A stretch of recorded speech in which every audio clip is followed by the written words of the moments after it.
Hello. Hello, everybody. Hope everybody's having an absolutely wonderful day so far today. I mean, the only thing to do is to just jump right into the game. Where did we leave off? I know we were in Upper Stratum trying to just figure out where to go.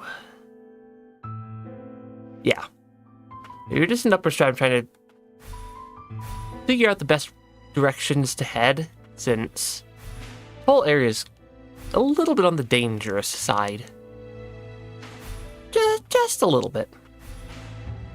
So do always let me know if the audio is a little bit weird. I think I fixed the audio crackling I noticed in yesterday's stream.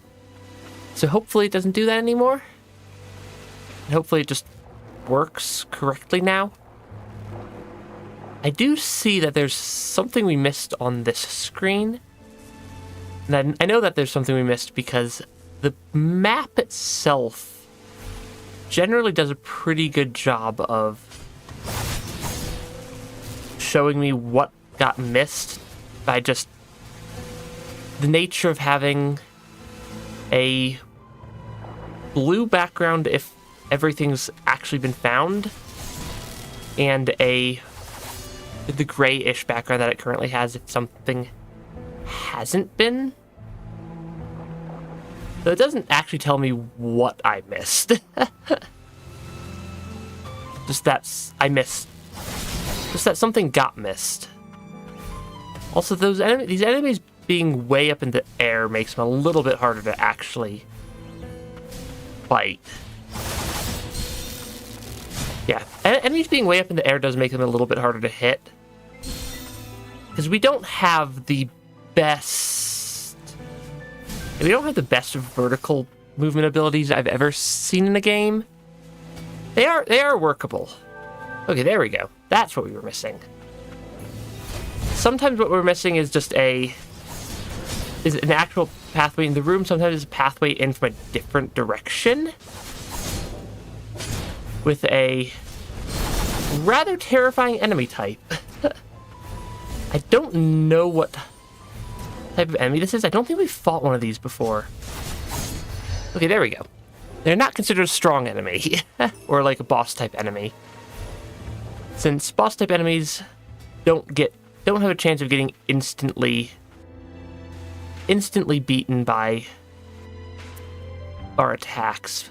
But the one-off weaker enemies definitely do. But what I'm noticing right now is that there is a room right here with something in it,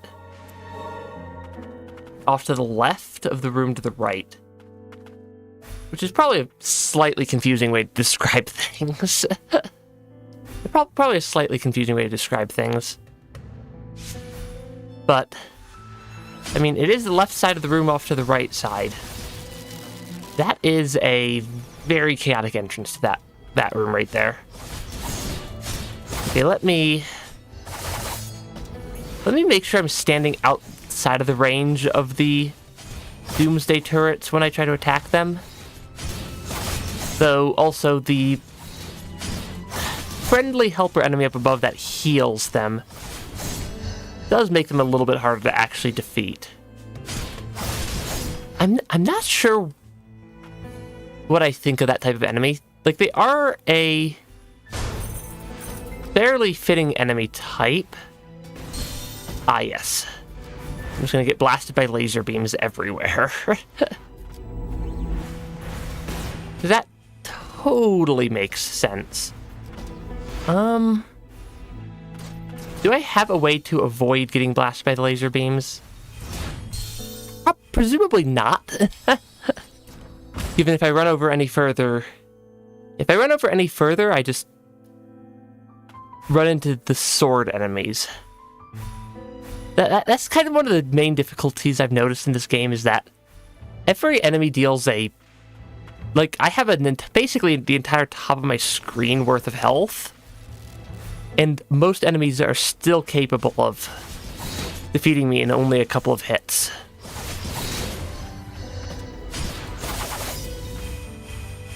Okay. 1, 2, 3. I really need to take out the healing enemy first. Because if I don't if I can't even take out one enemy that can heal the others, I really don't stand a chance against anything.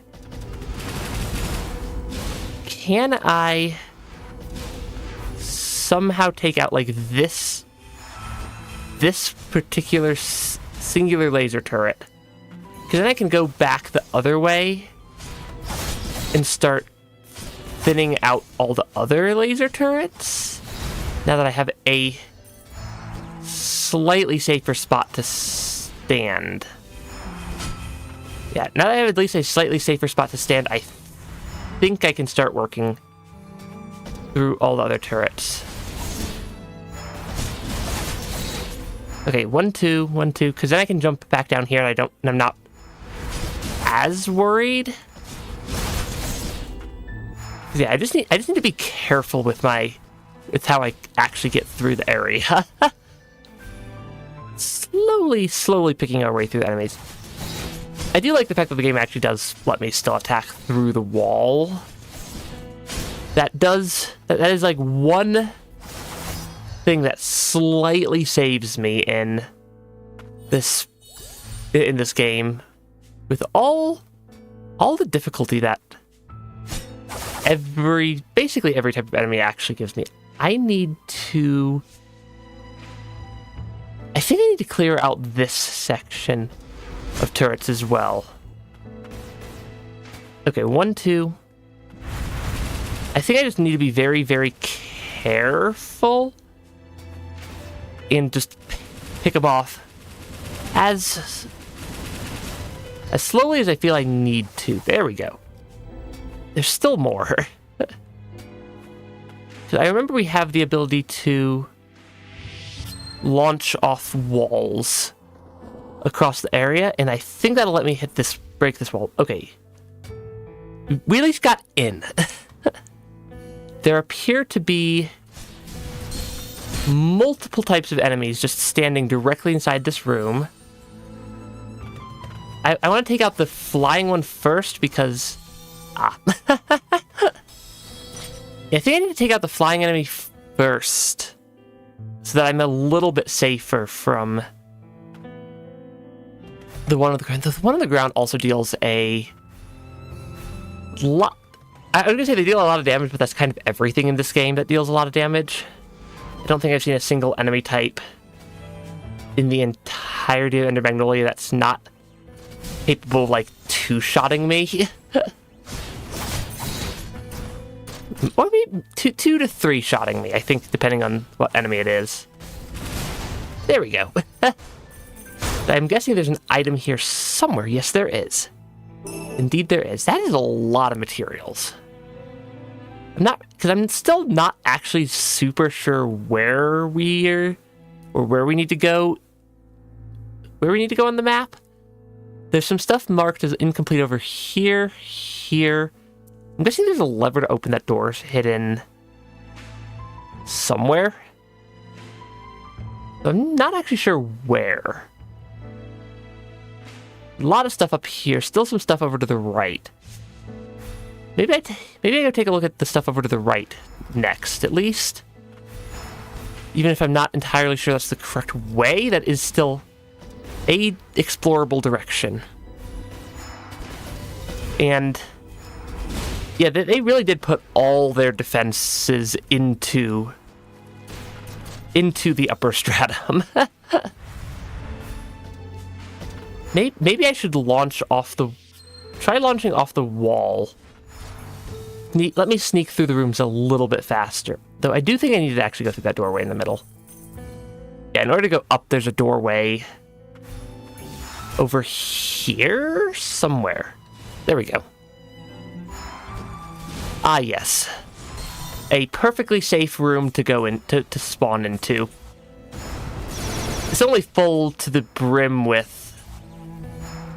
It's only full to the brim with enemies. Okay, I'm trying to be as careful as I can to just navigate around without getting hit by any of these, like, various laser beams. Or just other attacks.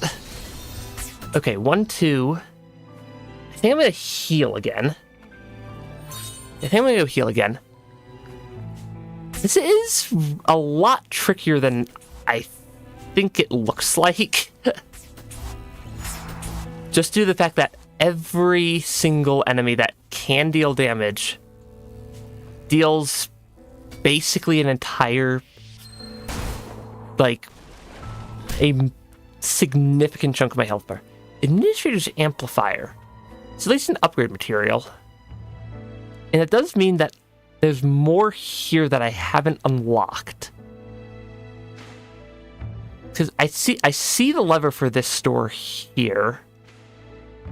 I think this is the next spot I want to get, is open up that pathway. Which requires me to come in from, I think, here. I see this room over to the left, and I see this room over to the right.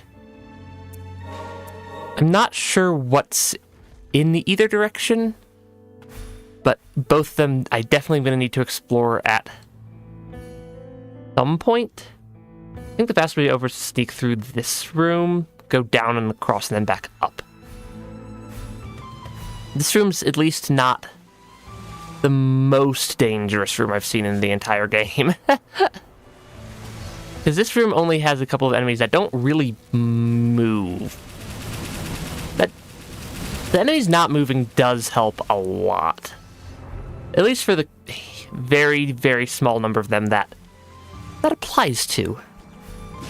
I'm just going to ignore every enemy type that I don't definitely need to fight. Because this is a little bit tricky to navigate safely, especially if I then need to actually engage in combat against anything. I feel like there was a reason I came to the left and then decided to not go this way, and I have a feeling it was due to the fact that this looks like it's a set of arenas. Yeah. Something tells me I'm not actually equipped for this yet. Yeah, so something tells me I'm not actually fully equipped for completing a Upper Stratum multi-combat arena at this current juncture. I feel like if I explore a little bit more and I'm to a slightly higher level, or like get some slightly better equipment or something of the sort, I'll be in a much better position to actually face off against some of these combat arenas. Because I know I can still upgrade my primary attack by at least 1 level. Yeah, I still have at least 1 level left on my primary attack that I can upgrade. Okay, I want to go over that one. There we go. Now, at least 1 more level on my primary attack I can upgrade. I can probably upgrade my equipped items a bit if I can find Grimoires. That's kind of this game's, you have unlocked more stuff at the shop type of item. Okay, I wanted to actually look around this room a little bit, since that, if I can find a lever that lets me get through that doorway, that will come in handy. And I do have 1 heal that I can restore in this room. That's that white flower up in the top left. So that does help a little bit as well. Since that does give me just a one extra heal charge. They do add up after a while. Okay, I want to make sure I stay as far away from the really scary looking enemies as I possibly can. Particularly when they're not stunned. Oh, there is just a lever. It's just sitting on the ground. Because that saves me from having to do this whole loop around that I just did the last couple times. And feels like it's going to be at least useful, even if it's not, strictly speaking, required. Solely due to the fact that this room's big. There's definitely still things up here that I haven't unlocked yet. Am I going to attack the enemy through the floor like I'm just trying to cheese it? Absolutely. I'm pretty sure these enemies have attacks that could one-shot me. Which, honestly, fair enough. If you are protecting... I mean, they are protecting the... whatever this kingdom's equivalent of the rich people are. So them having pretty good guards does make sense. Given this is also, I think, based off of a medieval style kingdom. So having a sufficient guard force is kind of a pretty hard requirement. Okay, I do definitely know I can make it up here. There we go. Let me attack this enemy through the floor as well. I will take every single advantage I can find in this game. Yeah, I will take every single advantage that I can actually find. Be that needing to poke things through the floor, or needing to attack enemies just in various ways. Since, oh gosh, every time this little turret type enemy pops out of nowhere, it gives me a jump scare. It's not even that scary of an enemy type. Okay, I can't go up there. Okay, I can't go up from here because that's a laser beam, which I definitely cannot cross this line then. That probably means that that's a laser beam also. I think I need to flip this lever so I can go to the right here. Possibly. Because I'm just looking at the map and trying to figure out what it intends for me to do for the path. That is a somewhat scary building, though. Because this is enemies that... Yeah, okay, that enemy type is definitely strong. Yeah, these enemy types are definitely quite strong, and like I can do some level of trying to be just careful facing off against them. But yeah, these are still definitely on the scary side. They have large hitboxes as well. Okay, 1, 2, there we go. If this opens up both things, I can then go from here and launch to the right. Or I can just fall out of the world by accident. That's also a possibility. It's also definitely a distinct possibility.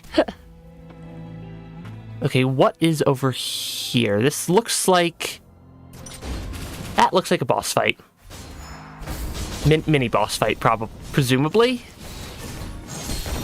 Though, being able to defeat this boss in order to open up the shortcut is probably going to take a couple of attempts. They also have fire abilities. Yeah, they're definitely a fire enemy, because fire in this game does a lot of damage, which makes sense. If you're on fire, it's gonna hurt. If you're on fire, it's going to hurt quite a lot. And this game is no exception. I did not get very far through that boss fight. That does look like it was what opens the shortcut off to the upper right of this room, though. So it's definitely worth it. Yeah, it's definitely worth it to fight that boss and preferably eventually win as well. That would be nice. So I did open up the shortcut, or I did already break the dangerous wall, so I think it's a little bit faster. I think it's a little bit faster. I do need to still get through this room intact, though.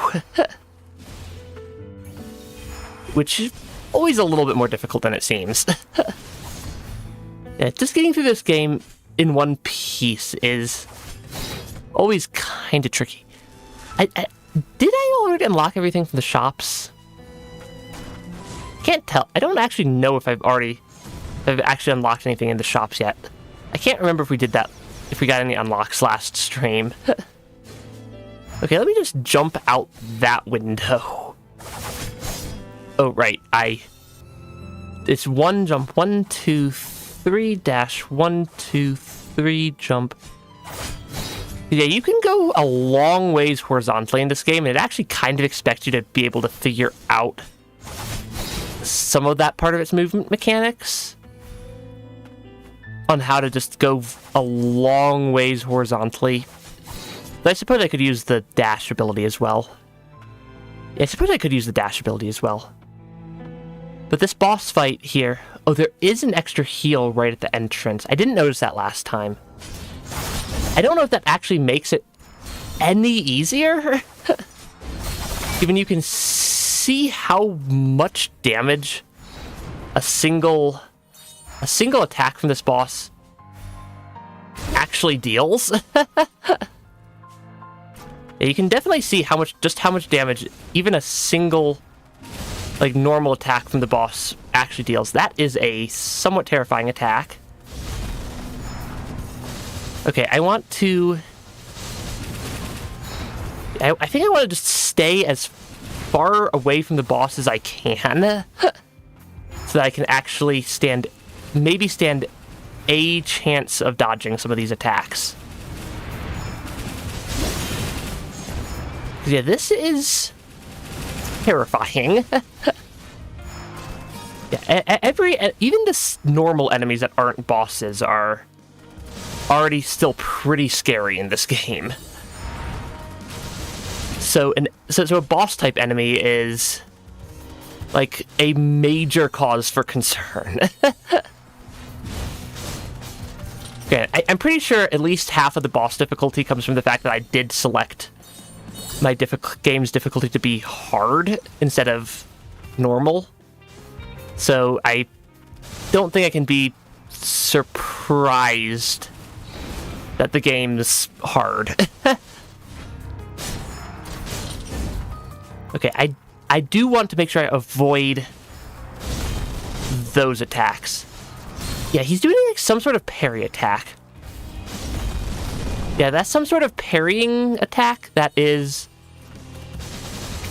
kind of terrifying. Since that does mean he also has a lot of shield. Oh, I'm on fire. Yeah, he also has that shield. Okay. Yeah, damage is too big. Also, welcome to the stream. Inuneko, I think is how that's read.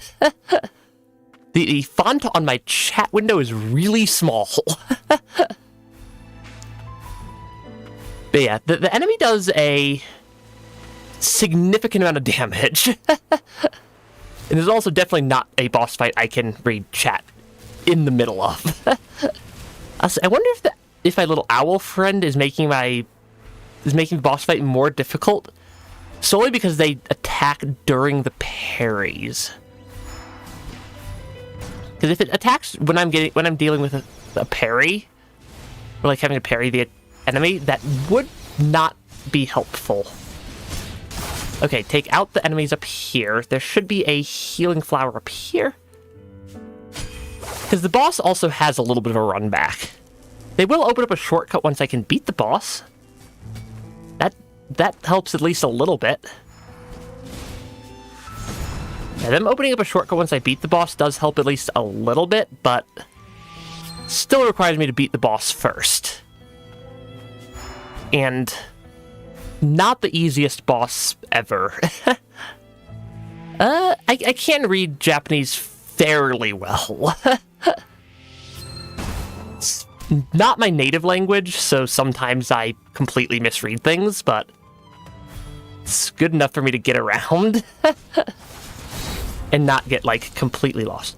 Yeah, I'm actually gonna turn off the little owl helper auto attack. Though that did not last very long, that attempt. Because, yeah, the boss fights right here. They are... And I'm pretty sure that'll open up a shortcut directly from my save point back into the area. It's one of the big reasons why I want to actually take out that boss fight. Preferably faster, or preferably sooner rather than later. Though... the boss fight is definitely tricky. And, like, I don't know if I'm just missing... I can't tell if I'm missing upgrades or anything in the game super easily. Because there's also just a lot of different types of ways I can, like, set up my loadout between my abilities and my different types of attacks and whatnot. The game does have a lot of just variety in it. Because I have a lot of materials I could use to go buy things, and I have some scrap I could use to upgrade my relics. And I suppose I'm also not...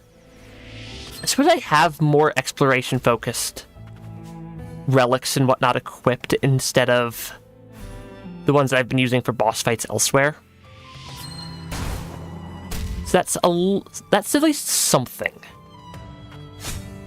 Okay, I can get the extra heal.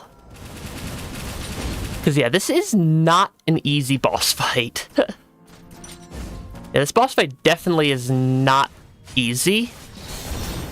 Yeah, if I'm too close to him when he does that attack, I'm definitely gonna take a bunch of damage. Okay, I definitely need to keep my health as up as I can. I'm just trying to watch the boss. I'm just trying to watch the boss for whatever attack they inevitably throw out. Because I can dodge most attack types.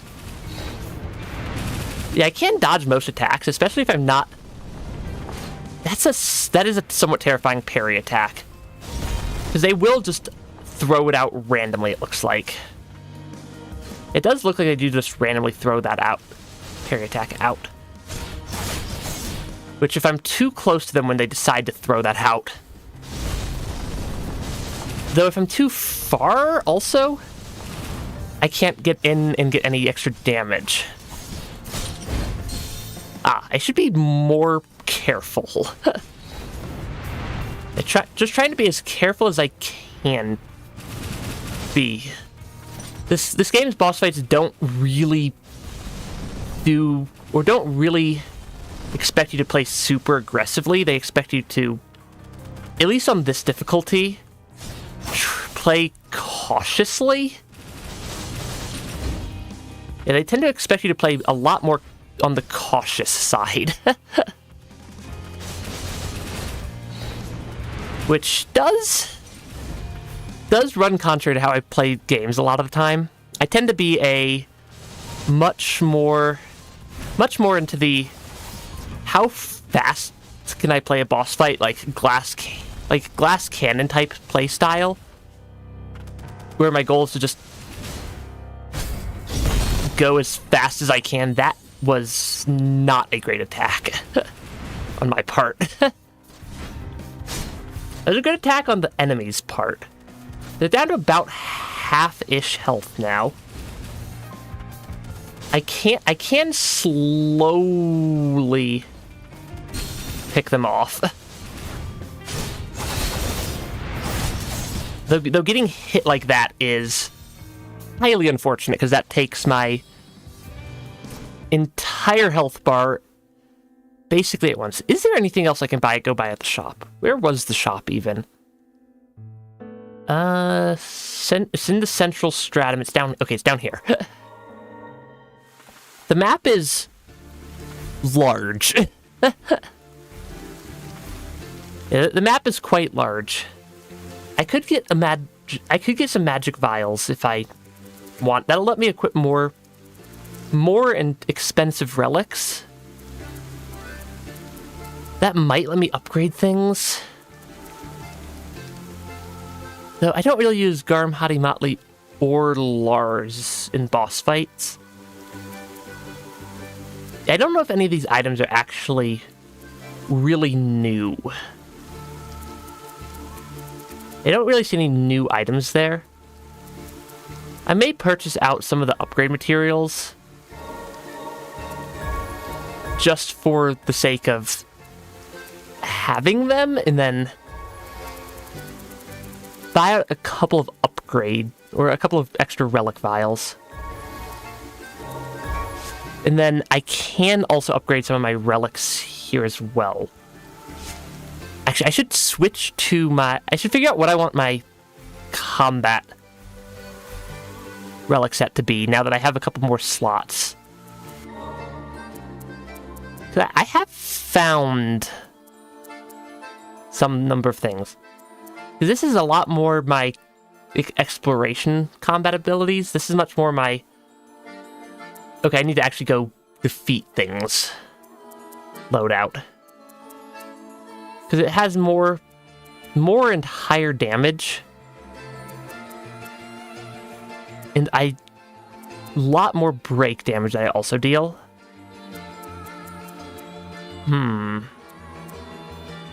Reduces damage taken from enemies. Reduces damage taken from enemies. That doesn't help a lot when everything's going to one-shot me or two-shot me anyways. Maybe more break damage dealt to enemies. Or possibly the ring that lets me heal a little bit. That could give me one extra... Or that could make me last a little bit longer. Because, yeah, I have at least a little bit of scrap. I'm going to upgrade that to make it cheaper. Because difficult boss fight is difficult. Not sure what I expected. Not entirely sure what I expected from the game. It would help if I actually hit the move button. Or at least if it actually registered, I hit the move button. I am getting some level of experience points by just running back and forth as well. Because there's at least one or two enemies I have to defeat each time. And that's kind of what the purple around the 64 number in the top left is my current experience level is 64, or my current level is 64, and I'm about half-ish way to the next upgrade. Okay, let me just clear out the enemies in this room. Okay, the one that heals everything is definitely a problem. Because I don't have instant dispatch on this loadout, so I actually have to go through the enemy's entire health bar every time. There we go. Slowly making it through. Honestly, it's probably worth it for me to make sure I just break all the decorative items for the purchase materials that they give me. But yeah, Ender Magnolia does not really hold back at all with any of its even normal enemies, let alone boss fights. This might help a little bit now that I have a slightly better loadout, which is also somewhat heavily focused on causing the enemies to get stunned. Because if I can stun the enemies, I deal a pretty good chunk of damage. Yeah, I deal a pretty good chunk of damage if I can get a stun off on the enemy.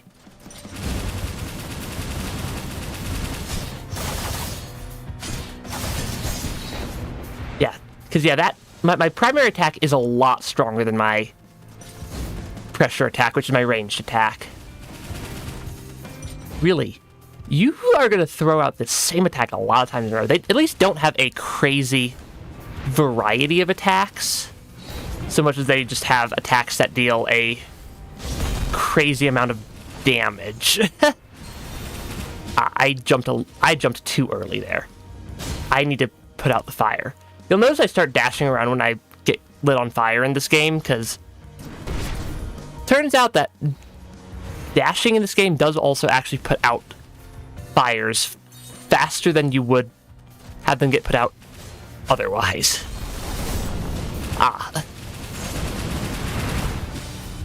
Because every attack dealing fire is, or does make this more difficult.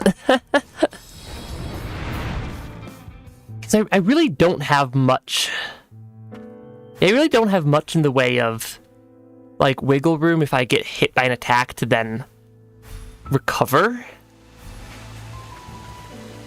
Like, that is something that's been a common theme between a lot of the bosses, is that a lot of the bosses in this game that from what I've noticed, are basically requiring me to play them, if not completely damageless, pretty close to it, in order to beat them on hard difficulty, which is what we're on. Let's also make sure I can actually get to the boss.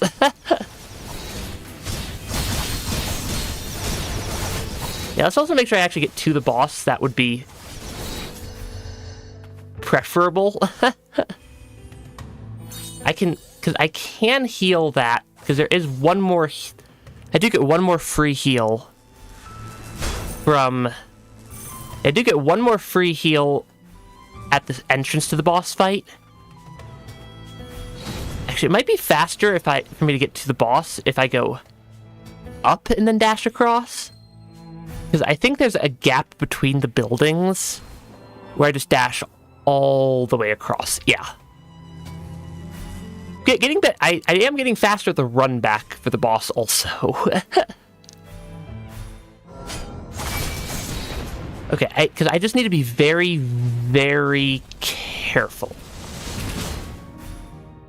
Yeah, I just need to be very, very careful with my dodge timings.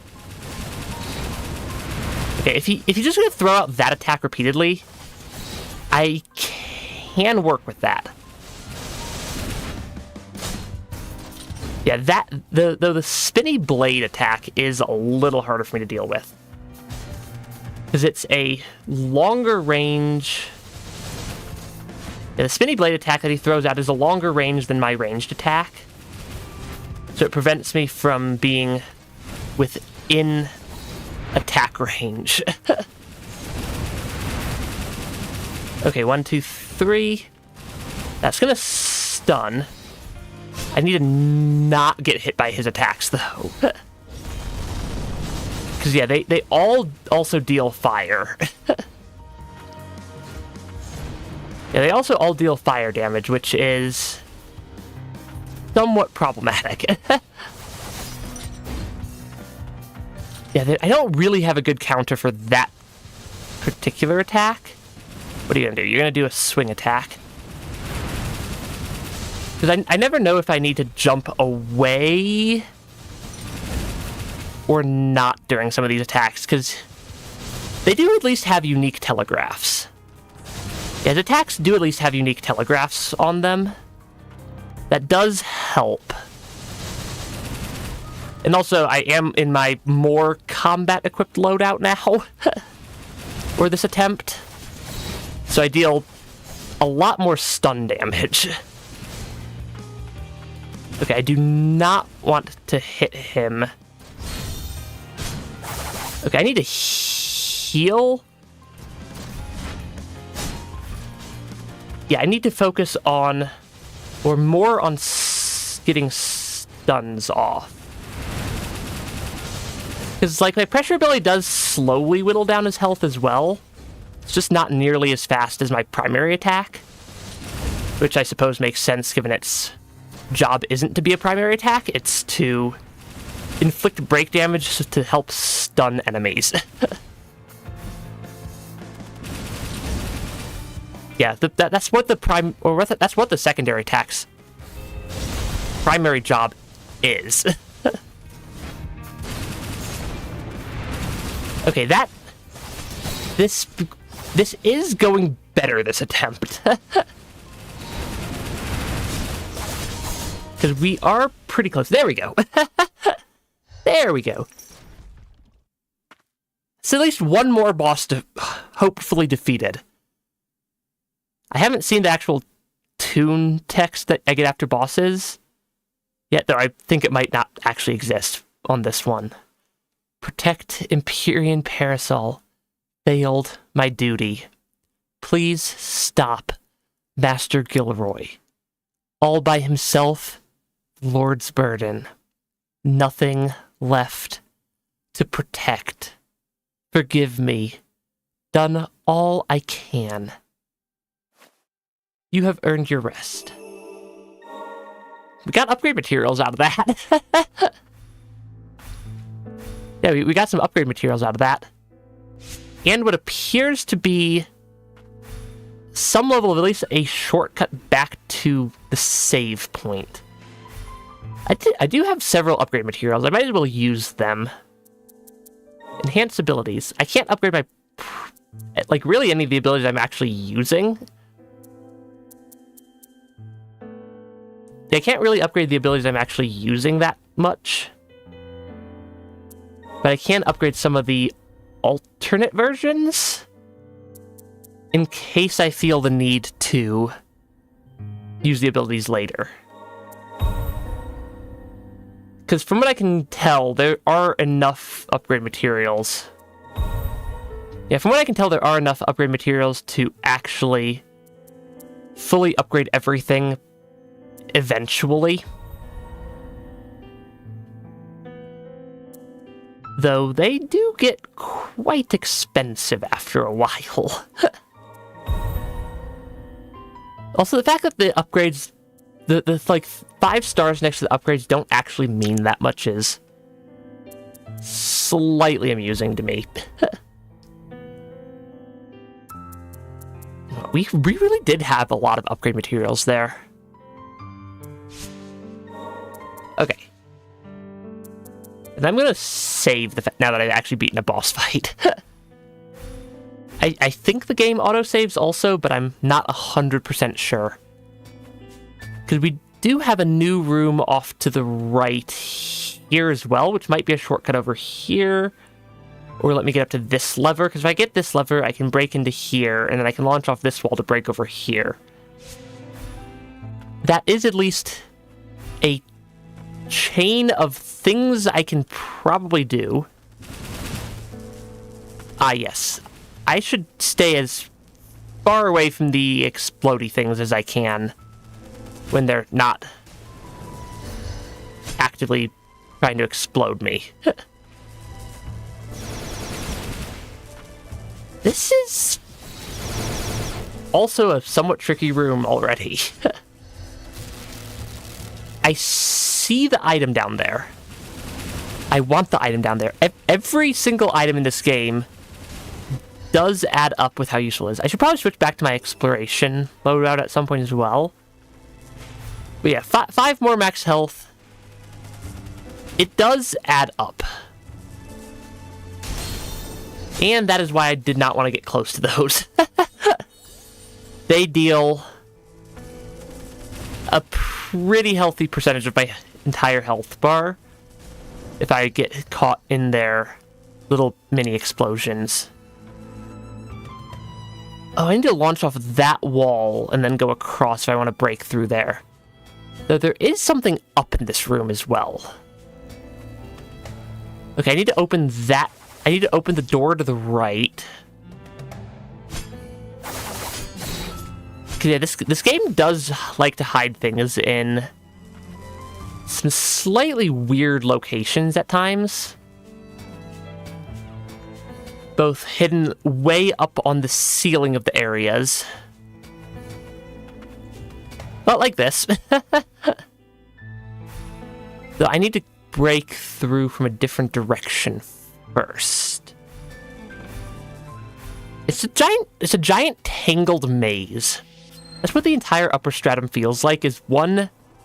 It feels less like a couple of distinct areas like some of the previous parts the game did, and feels a lot closer to just one giant maze of an area. Okay, so I open up this pathway now. I think I need to come over to this shortcut up here and then loop up and around. I think. That at least would make sense to me, to go through the doorway I just opened. So we did need to beat that boss also, because that boss was hiding that pathway forward as well. I'm never quite sure what bosses in this game are actually, like, required versus more just, like, soft required as optional bosses that give me something that I need anyways. Okay, those, or this type of enemy, causes me problems every single time I come across them. Because they're not super powerful, but they are still dangerous. Especially because I just need to get to this doorway. They feel like they play a lot like the boss we just beat. Ah, yes. Yet another very strong enemy just standing around.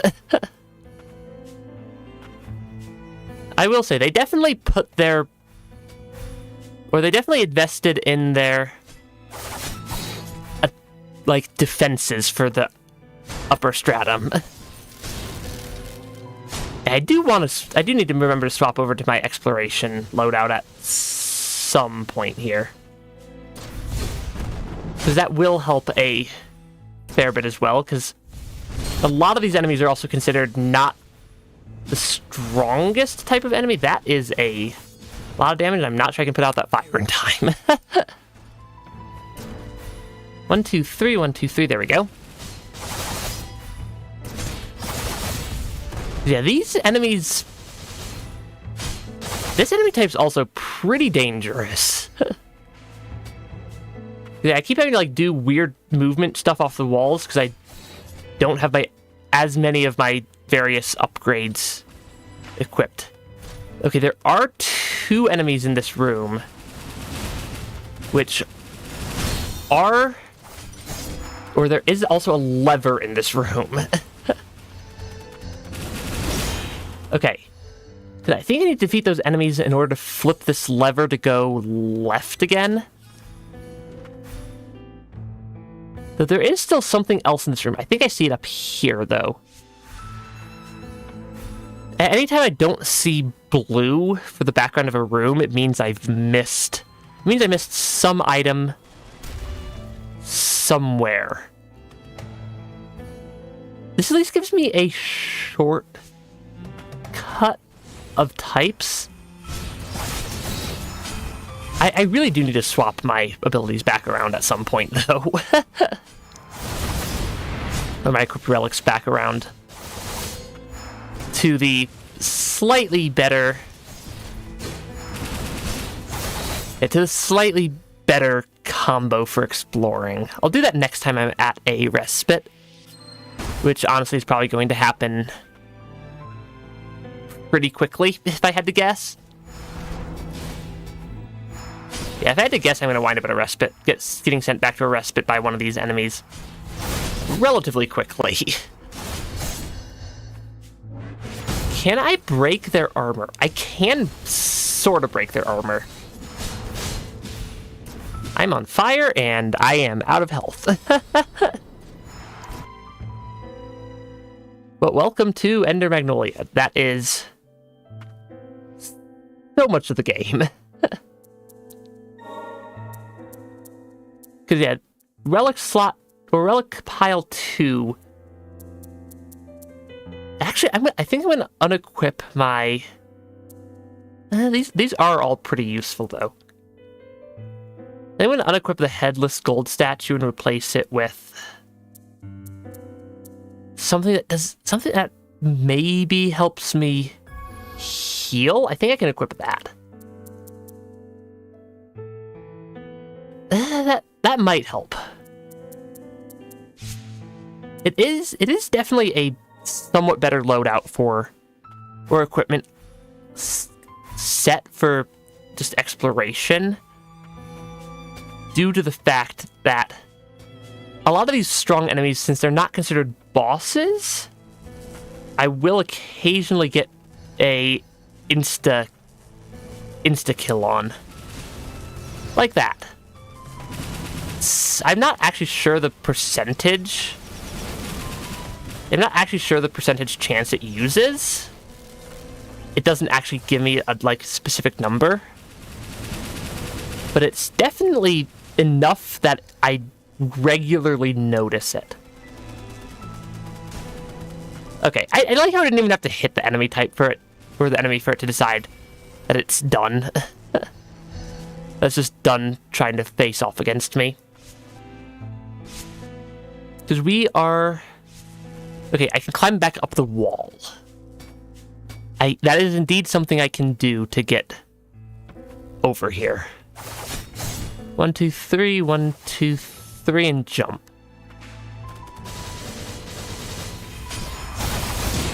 Okay, take out the one that heals things first. Yeah, with these really, really strong enemy types, there is actually like a significant chance I get one of the instant defeats to actually trigger. Oh, I didn't need to go all the way back through that room, did I? I cleared that one last time. I need to be a little bit lower down on the wall. Yeah, because I made it over to this room. Okay, 1, 2, 3. There we go. Yeah, that's what I mean by the enemies occasionally get an instant dispatch done. Oh, a lot of those... The heal item is not actually as useful as I think it is. Or as I thought it would be. Because it's... A lot of my attacks round down to 0. Yeah, a lot of my non-primary attacks are rounding down to 0. So it's not actually giving me that much healing. I mean, I suppose it's better than nothing at all. I do suppose it's better than nothing at all. I don't know why I tried to attack that. I also can't... Yeah, I can't go down through there. I need to go up. I need to make it up further. I just gotta figure out where it wants me to do that from. Because I can do a lot of... This entire game lets me get away with a lot of platforming jankiness. Because I can also drop below a lot of these platforms. I can drop below a lot of platforms. I can just generally move around pretty well. The game does have some very fun movement mechanics. I do have to give them credit for actually making the movement feel fun to play. Oh, that would actually explain a lot. I think I'd forgotten how to activate these blocks. Because then if I go under it, I can ground slam down right into a combat arena. Honestly, that tracks. Yeah, that definitely tracks too. Enter new room, immediately combat. Though I think I am getting... I don't know if I'm getting better at the game, or if my level ups are doing that much.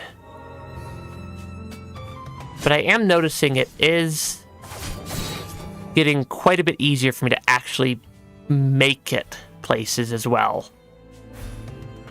Or without just instantly getting melted by enemies. Because last stream I last stream when we made it to Upper Stratum for the very first time, I had basically zero wiggle room on how long I'd survive. It just took a lot of attempts to even make it into one of these rooms, let alone being able to clear a couple of them, if maybe not all of them, but definitely a couple of them in a single go through. Okay, I'm trying to keep my health up. Yeah, I will say having 5 heals instead of the default 3 does also come in quite handy quite a lot of the time. I did not see that enemy there. I was just like, ooh, look, just a quick hallway. Let me just check chat while running through it. Oh, that's not actually a solid wall. I'm like, what? I was like confused on how to get into the room, and so I like try to jump up. That's just a wall. Gilroy communication device. Gilroy. As you well know, I consider you my other self. This is not only because you were created from a biological replica of me, but also because, for better or worse, you and I are exceedingly similar in countless other ways. As such, I have been forced to place a most heavy burden on you. Rest assured, I know that the pain of sustaining the barrier is immeasurable, and I'm preparing a homunculus to succeed you in this painful duty. I ask that you endure a little longer. That's at least something. Nameless Priestess's Ring. SP gained while attacking increased by 20%. I don't use my SP enough for a 20% increase to be worth a relic slot. Because it's not just the relic slots that cost things. It's not just the relic slots that ultimately wind up costing things. And then I need to launch from here left. Or not here, but over there left. Slowly picking our way through the Upper Stratum. I do like this area. It does feel like a giant... Yeah, this area does feel like a giant puzzle box. Which I do quite enjoy. Oh, right. I moved this other platform up as well. 1, 2, 3, dash. 1, 2, 3, jump. Yeah, I do have a lot of capacity for just movement jank in this game. That should open up a new shortcut. Or at least a new pathway somewhere. Because this room is not... Yeah, this room's not terribly far from... Yeah, this room's pretty close to my, like, one bench I've found in the entire Upper Stratum. The Upper Stratum really doesn't have a whole lot of, like, benches or places you can easily get to. And then I can launch... I think I can launch to the right and make it somewhere. The second resting point.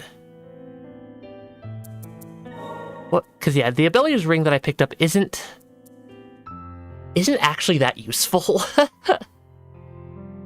Yeah, 5 relics. Granted, the Kane's ring that I had equipped also isn't terribly helpful.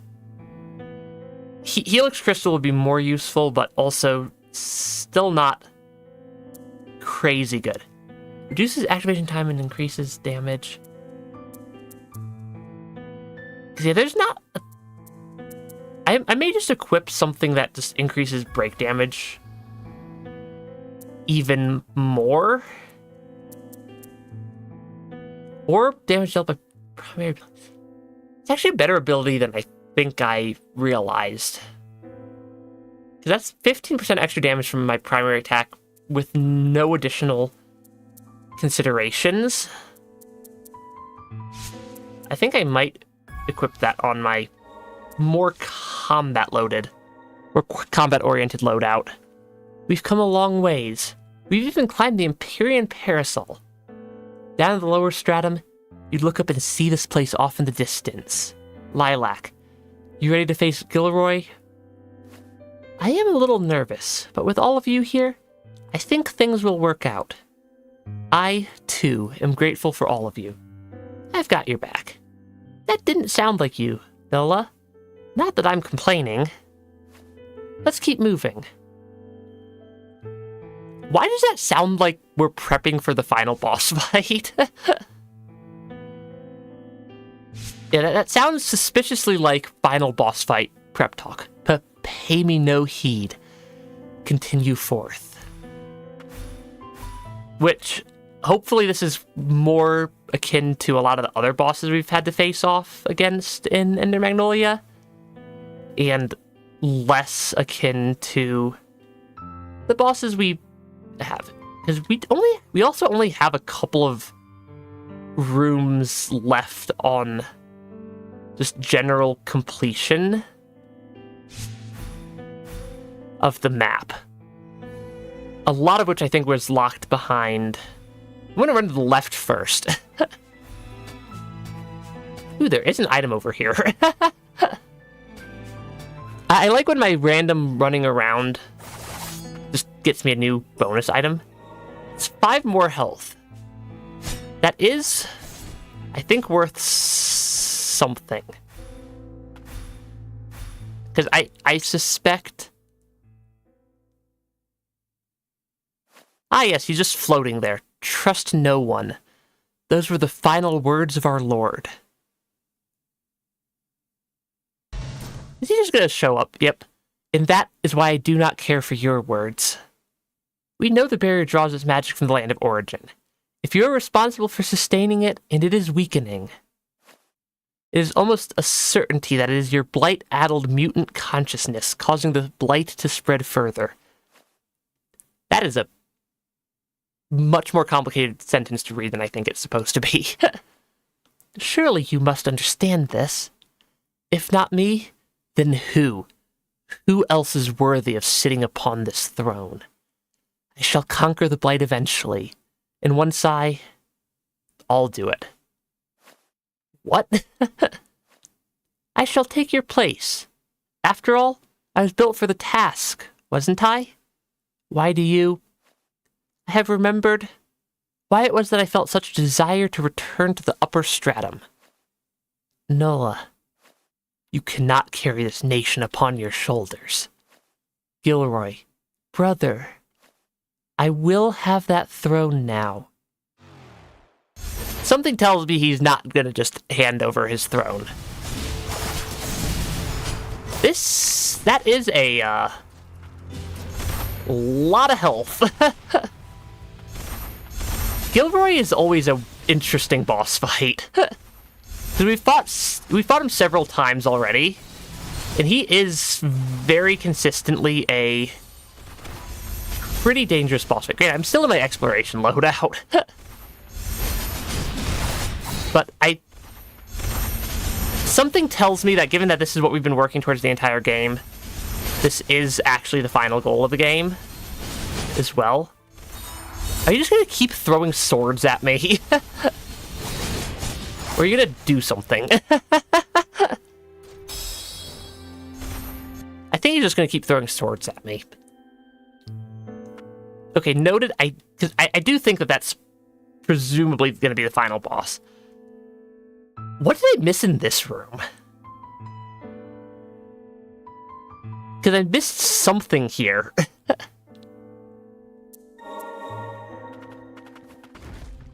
Yeah, I think it's probably a good idea to actually make sure I've gotten all the just random bits of completion or random items tucked around the game. Because I don't see a secret passageway. Yeah, I don't see any secret passageways that are obviously hidden in this room. I'm gonna just climb the walls just to make sure. Because it would not entirely be unlike Ender Magnolia to just put a secret passageway somewhere like that. With another administrator's amplifier. Alright then, that works. Because we are still missing one upgrade for our primary attack. I'm just not entirely sure where that would be, because this one's a question mark, question mark, question mark. That one's a question mark, question mark, question mark. That one just needs me to have, like, infinite health, apparently, to make it through that tunnel. And then there's the combat arena. I think the combat arena is the next spot I'm going to go to. Which, if we are going to be doing a combat arena, it is against non-boss tier enemies. Yeah, it is against non-boss tier enemies. So I think I want my combat relic loadout.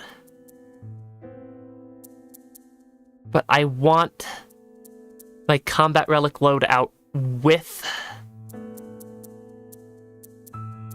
I think it's called Abelia's Ring. Yeah, with Abelia's Ring. Actually, would that help? Because that would maybe save me from like 1 or 2 enemies in the combat arena. That's not the most... Probably not the most useful, at least. Okay. I have at least 12% of a plan for how to do the combat arena. I think a lot of the challenge for the combat arena is the fact that it's just so far over from, like, anything else. So I can use my wolf to dash across, get myself a little bit of free scrap. Yeah, get myself a little bit of free scrap as well on the way. I might as well. Run all the way into the arena.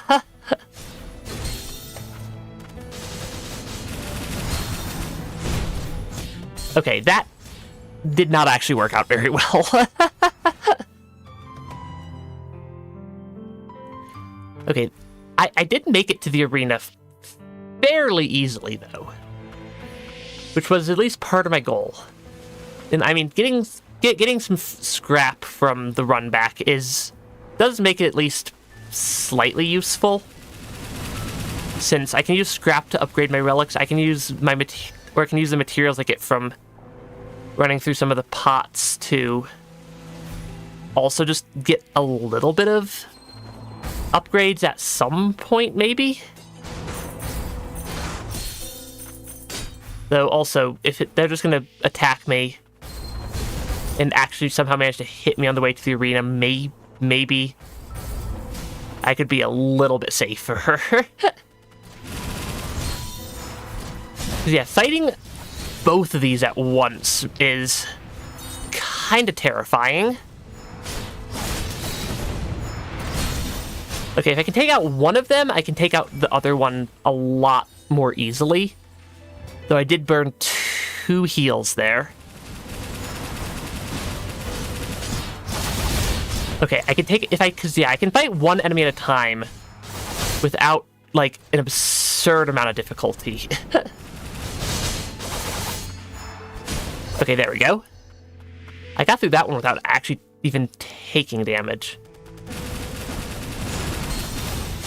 And then also, if I can somehow manage to only aggro one of them until I've basically taken out the second one. Okay, it looks like this is a 4-tier combat arena.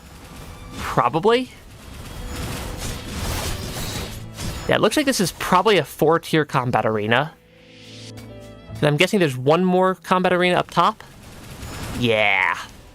Yeah, one more combat arena up here. Okay, I'm going to focus on taking out one enemy at a time. Because honestly, just playing this game a little bit more carefully, the owl is not actually helping. Okay, 1, 2, 3. Because I can... Yeah, the fact that they pull out their shield does make them a little bit more time-consuming than they otherwise would be to defeat. Okay, I do need to be careful and not get caught in any of the explodey stuff. Celestial Bangle. Improves stats, primarily defense. That's an equipment upgrade.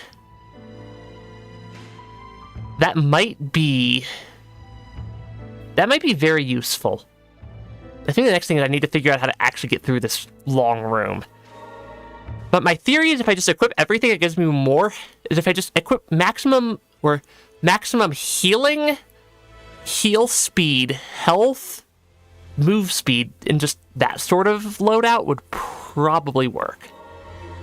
I'm going to go to set 5 for everything there. Actually, is Celestial Bangle better than either of my currently equipped bangles? It's less attack, but that's a lot more defense and heal potency. But yeah, I'm going to equip both relics and equipment for maximum healing. Because none of these... Okay, yeah, Primordial Heirloom is pretty good because that gives me a little bit of heal potency. I want the 2 more heal wards. I think I want the 2 more heal wards. Then, it's what, 120? 120 on the heal potency. I see a 120, I see an 80. I'm going to equip the 120 and the 80 heal potencies. Then relics. Also, move speed in water is what I'm looking for. Is healing, move speed in water. Stuff like that. Or just less, maybe just less damage. Because none of these are... Actually, Declan's Ring is what I thought Kane's Ring would have done. Because we're not really taking damage from enemies.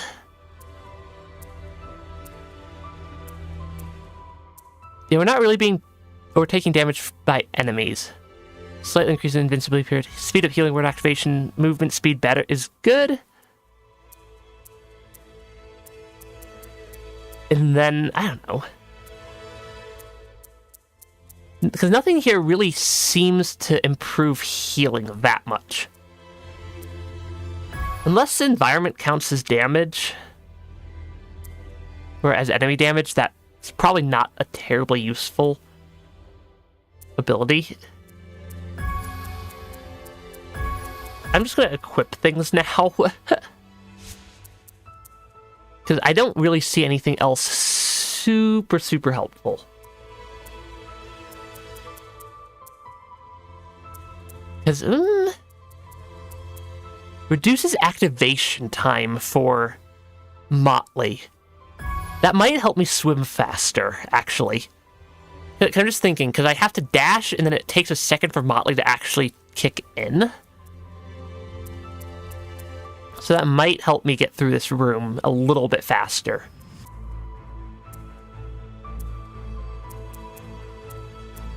Yeah, I think this is probably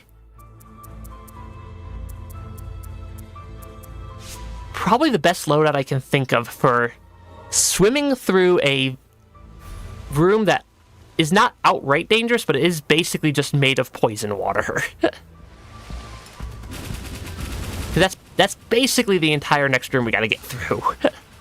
Is just, can I swim through poison water for an extended duration and somehow survive? I do want to make sure I actually have full health going into this room, though. Yeah, full health, full heals going into this room.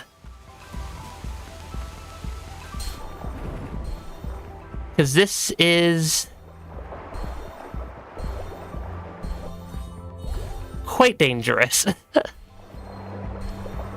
this is quite the dangerous little passageway here. Though it does, I think, help that I'm healing, like, my full heal each time. Though getting caught on that corner does not help. This is the furthest I've made it through the room. And I still have the 1 more heal. Okay, that actually worked. I I'm very surprised that actually worked. Ancient's Fury. An ominous artifact left behind by the ancients, said to have been worn by their priestesses. That is another ability upgrade. That is definitely another, or like, I suppose another item upgrade. I'm gonna stay on my exploration loadout. Though, I don't have enough slots to equip Caden's Ring. Or Declan's Ring. Because that is, 9 slots is really expensive. Is that an improvement? It's less health?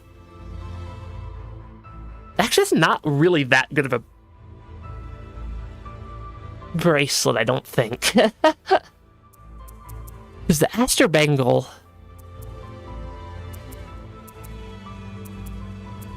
actually... The higher heal potency... Actually, it's also lower heal potency. Because the Aster Bangle's pretty good for defense and healing.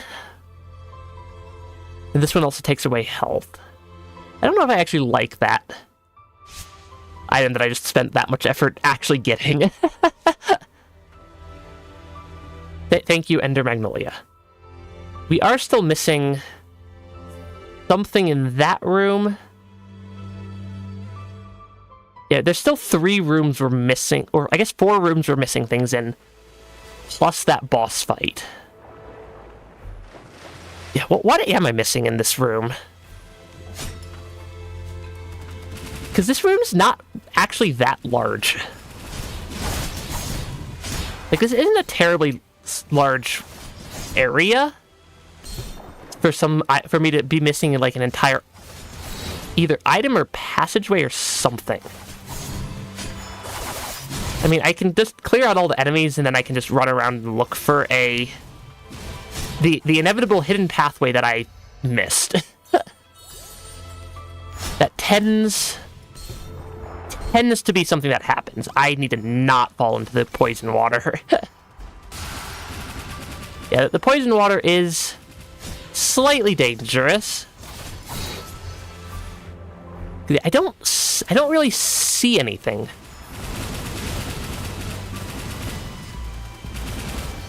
And I do want to figure out what's with the question marks at some point also.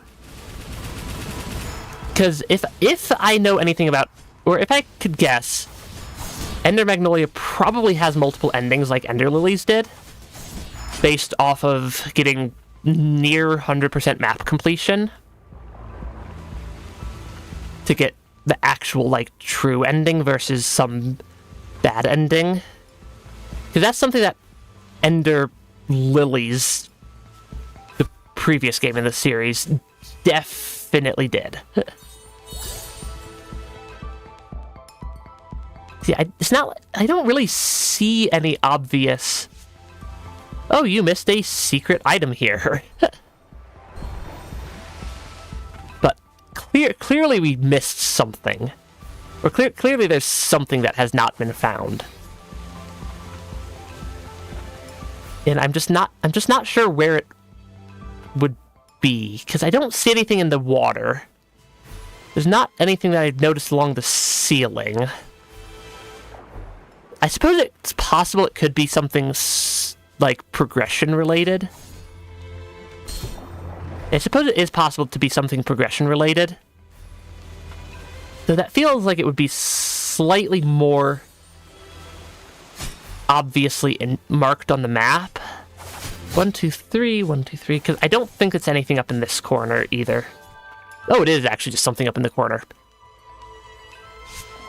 Okay. I could have sworn I had checked that corner at some point in the past.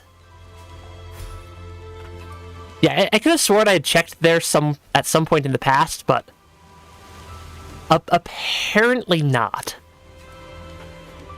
Thank you, Ender Magnolia, for hiding things in just the weirdest places I can imagine. Okay, that was almost. I'm trying to think of the best way to actually get up there. There we go. Because I need to then dash across here. Really? That the water had pushed me down far enough that I didn't actually hit it. I'm gonna go back. I'm just gonna warp back to the bench. I don't think the enemies being in the room really matters for this. So, or at least not nearly as much as just having enough health for... There it is. I'm going to launch from the top this time, so when the water inevitably pushes me down a tiny bit, I'm still able to make it into this room. Ah, yes. The rooted primordial beast. Are you going to be a problem this time? Yes. Yes, you will be. They're not actually that this isn't actually that difficult of a boss. We've fought them like 5 times in this area. Yeah, we've fought this boss like 5 times in this area so far. They're never actually that outright dangerous. So much that they're just slightly weird to fight due to the way that they spawn attacks. I say that they're not dangerous as if they didn't just take me down, like, basically my entire health bar and almost all my heals. So, but yeah, they're almost always something I could just beat first try. Unidentified amplifier. That's my attack upgrade. Yeah, that's my last attack upgrade that I need. We are actually making some pretty good progress. Or at least my last upgrade for my primary attack. Because increases power break damage, adds a 4th thing, and something else that I didn't actually read. Because this is, I think, my favorite of the attacks.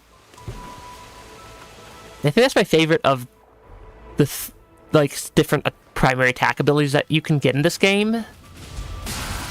Because it's just so good. It deals a ton of damage. It just deals deals a ton of damage, and is super good for just movement janking around as well. I should keep my health up. Because I get some fun horizontal movement out of it as well. I should keep my healing up. If I'm going to be swimming through Danger Tunnel. Okay. Keep health up. I don't think I have a way to get through that barrier yet. Because we're definitely just missing... We're missing something, I'm just not sure what it is. Because we have these 3 question marks that I'm suspecting are related. Located just in a couple of points around the map. Oh. It's you again. I'd heard there were survivors in this nation of the ancient people. It appears the rumors were true. You're descended from them too, aren't you? The priestesses of the ancients. It's rather obvious, just looking at you. Huh? Where I'm from, in this land of fumes, they were both once ruled by the ancient people. The priestesses are their legacy. The Blight, too, has existed since the time of the ancients. The embodiment of people's hatred. The Blight comes from people. Are you a priestess? A descendant of theirs, in a manner, not unlike you. The ancient people dwelled in the depths, in a place that is said to be sacred. I've been wanting to see it for myself, even if there's nothing left of it. I mean, I know exactly what you're talking about. Because I'm guessing that's probably the door. Oh, there's somebody. Ah, it's you. Thank you for coming. That thing you've got there. An arcane instrument made by the Frosts, is it not? Do you know what it is? I suspect I might, although I certainly didn't expect to see it again. It looks like something that one of my pupils might have made. An attuner, as it were. No good with arcane instruments. That one, not like his younger sister. But then, he always was full of surprises. Shy, but competitive. Too proud to ask for help. He was the cutest little rascal. Listen to me go on. Let me see that, dear. There. It's good as new. You can have it back now.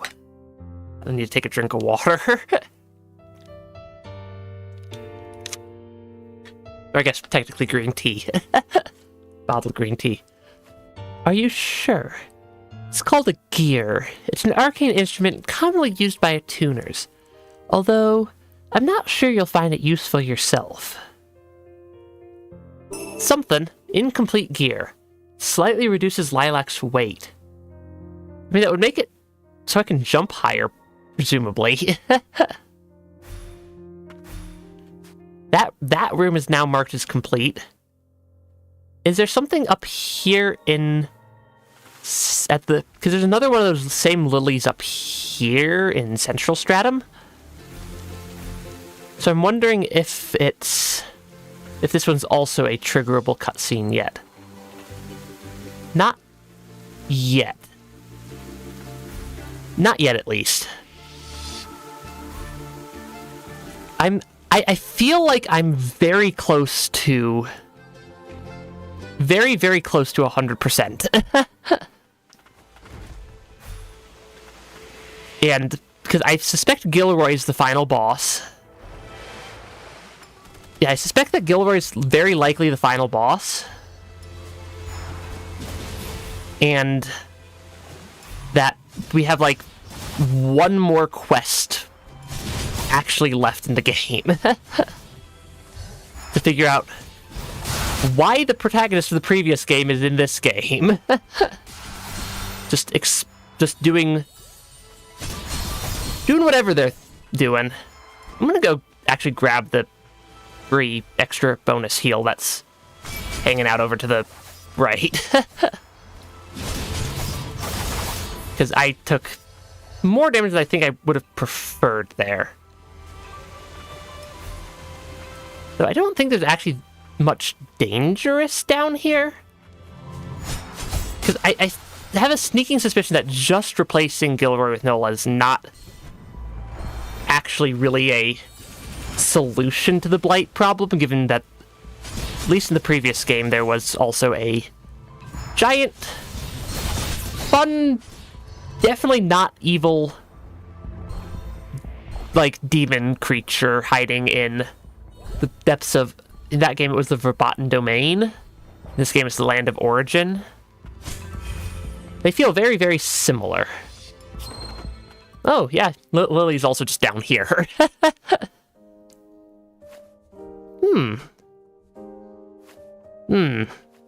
I was taking a brief rest. Here? Not sure this is the best spot to just hang out. How are you feeling? The Blight, it's quite taxing down here. A little numb and unpleasant, but it's nothing I can't handle. Be careful. You may have a resistance to the Blight, but don't become like me. Are you okay? I'm fine. That aside, I happened upon an unusual magic barrier. I believe it may have been put in place by a priestess of the ancients. I took the liberty of dispelling it, and now I'm going to rest a little longer. Are you really sure you're okay? I'm honestly not sure Lily's okay, given how the previous game ended.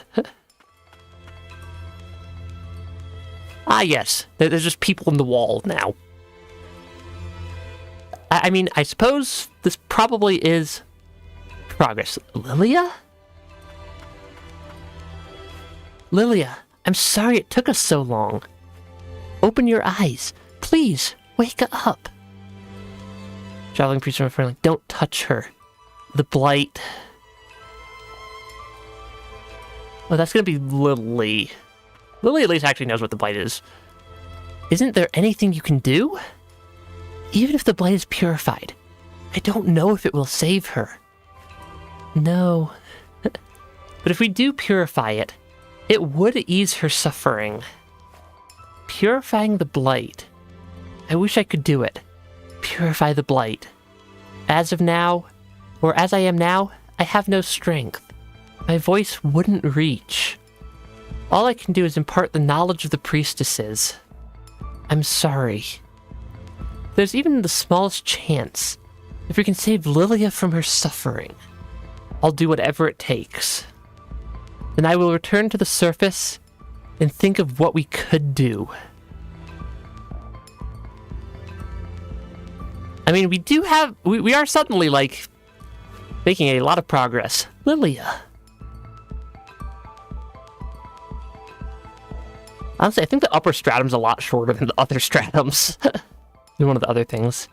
Where do we think Lily ran to? I'm gonna go with maybe the flower that is in the room that's not marked as complete yet. That feels... The fact that I now marked it as complete. Oh, and it's now a white flower instead of a red flower. That blighted pupil. That steel. With these, I could... Let me see those. I like how Lily's, like, still around in this game. And is a lot more mature and better off than they were in the previous game. This is an amulet. When you perform a purification, it would reduce the blight's burden on your body. It's like they're not just trying to figure out even what the blight is anymore. They actually know what they're doing now. I once used it myself. I was able to restore it using the blighted pupil. Faintly glowing Aegis Curio. Maybe used on Lilia in the Land of Origin. Can I purify the blight? Like me, you share a deep connection with the priestesses. If you can reach her heart, I am certain you will be able to. Reach her heart, like tuning. In truth, Lilia could have been purified when we first found her, but if I'd shown you how, you would have wanted to try, and lost your mind to the blight. And so, I wanted to find another way. I'm sorry I lied to you. It's okay, thank you. I mean it. Be careful. Let's go, Nola. Yes. I think we actually are, like, legitimately making, or legitimately about to, like, basically 100% the game? Because I'm guessing it's probably this and then the final boss. Who... I have no idea how long that's gonna take. Because, like, Ender Lily's final boss was significantly easier than the final boss of Ender Magnolia, or than some of the other bosses in the game. I don't know if that's going to be the same deal for Ender Magnolia. Because these are still difficult. Like, these are still difficult bosses. And we definitely have the difficulty of the game in general turned up to hard. Okay. Okay, because now I can try to... Lilia, please wake up. Try to purify the blight down here. Which I think is the first, like, actual blight we've seen in this game that's not the fumes causing the homunculi to go insane. Nola? Allow me to share this burden. I think we're definitely doing something. I mean, we are one of the ancient descendants also. Whoa, look at it, it's so pretty. This flower, it's called a magnolia. I want you to see it. It doesn't resemble me in the slightest. Magnolia, you do not need to bear this nation's weight upon your shoulders. I will return for you once our future has been secured. Rest now. Do not cry, Lilia. Even apart, the tuner will connect us, we shall meet again. Lilac, forgive me. I was unable to protect you. When you are older, you need to save Lilia. The three of us will meet again. That I promise you.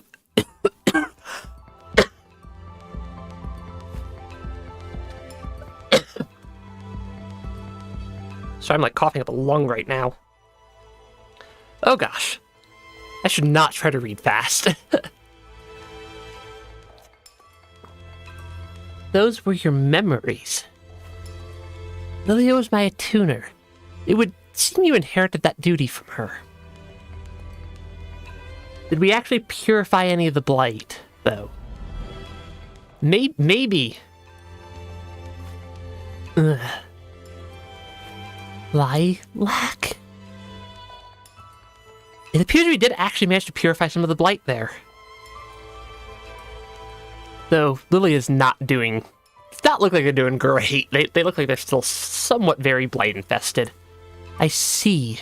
You came looking for me. There's so much I want to talk to you about. So much I can't remember. This is where I found you when you were little. I never regretted the choice I made that day. The choice to protect you. I trust you feel the same, don't you, Magnolia? Lilac, or Lilia, I am sorry it has taken us so long. Magnolia, is that her real name? That's right. I realized when I tuned her, Magnolia didn't know her own name. The name Gilroy concealed to hide your true strength. My true strength. Only two people have this power to sustain the Empyrean Parasol's barrier. Gilroy and you. But while Gilroy is only able to sustain the barrier, you have the power to destroy it as well. The Lord of House Milius. It would seem he entrusted the future to homunculi. That can't be.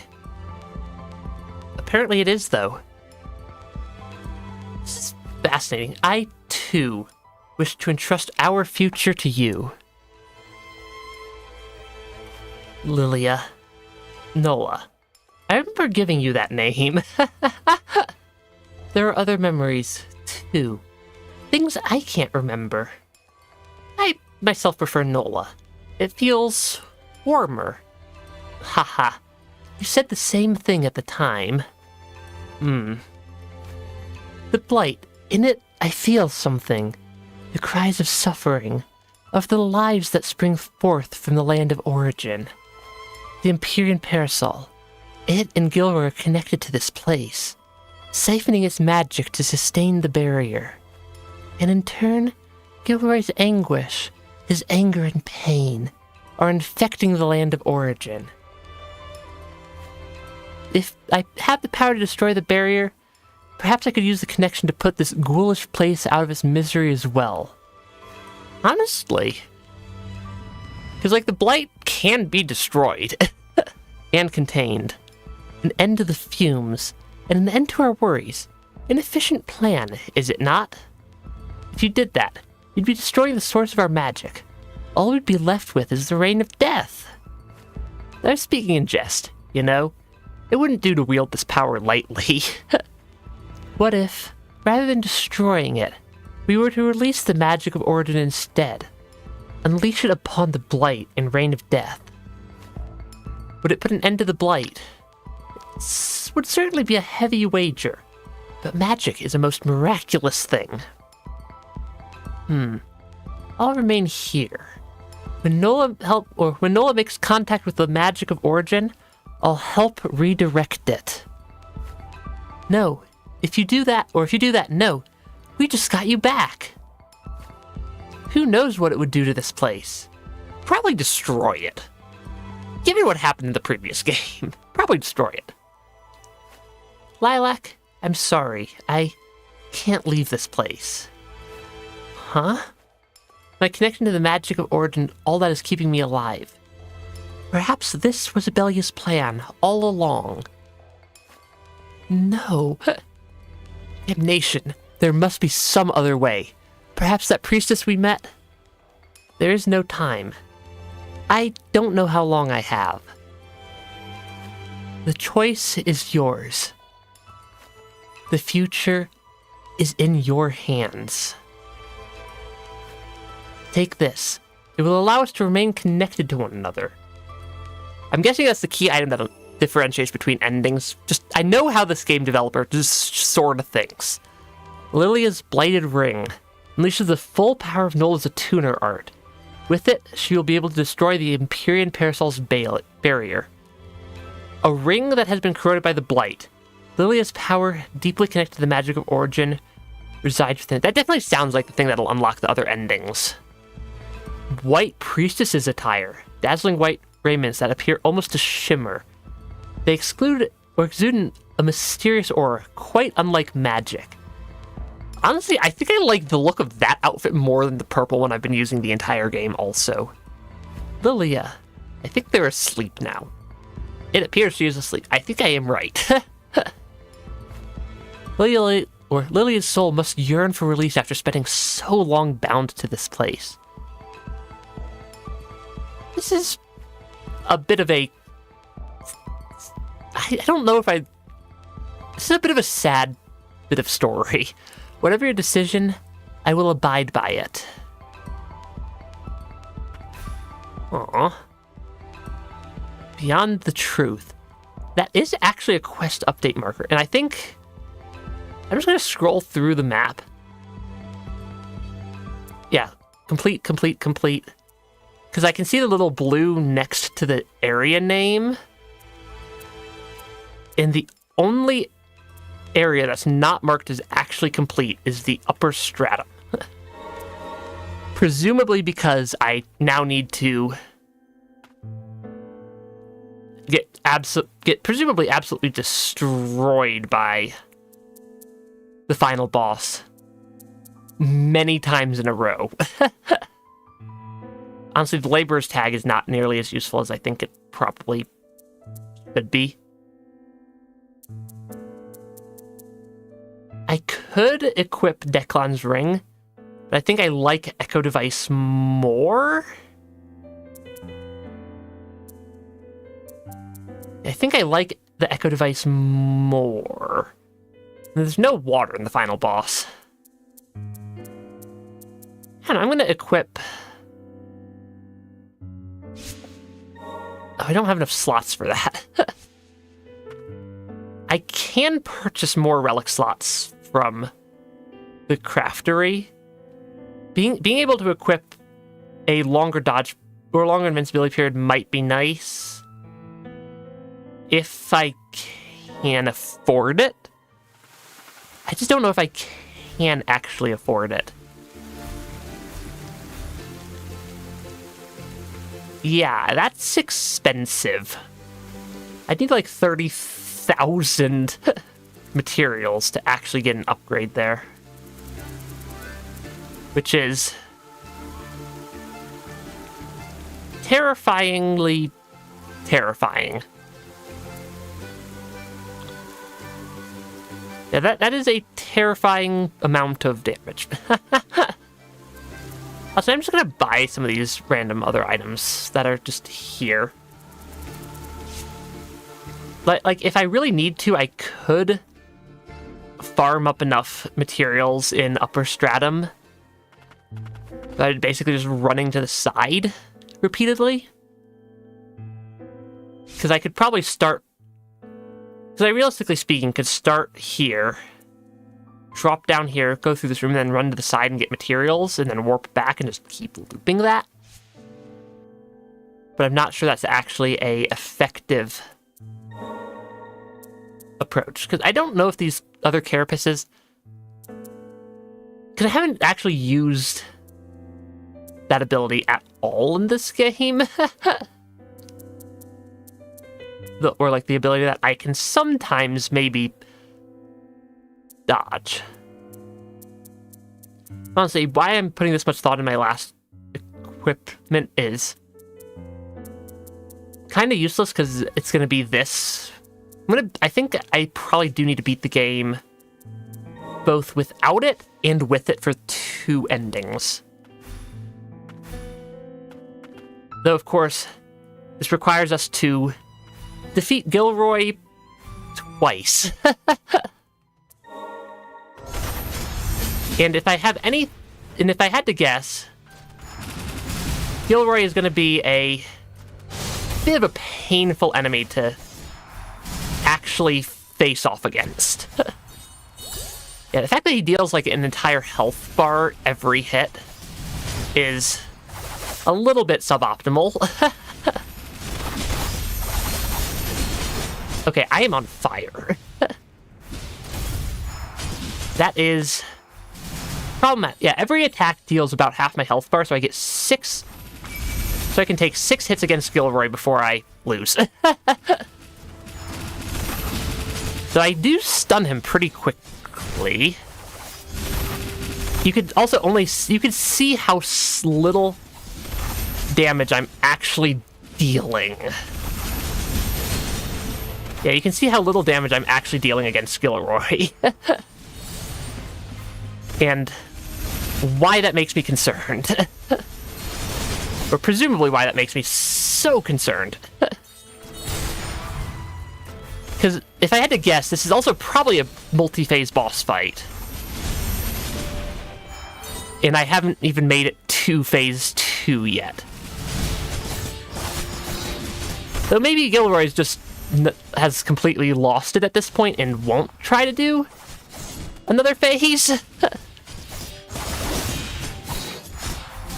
Honestly, I might swap my triangle ability out for one of the glacial fist abilities that we had like way earlier in the game. Okay, that is a phase 2 transition, it appears. That is also terrifying. I'm also only at half health. He gains a parry ability. Okay, so good to know that Gilroy gains the ability to parry things halfway through the fight. Actually, I do think that he's usually on the ground. I think Blazing Fist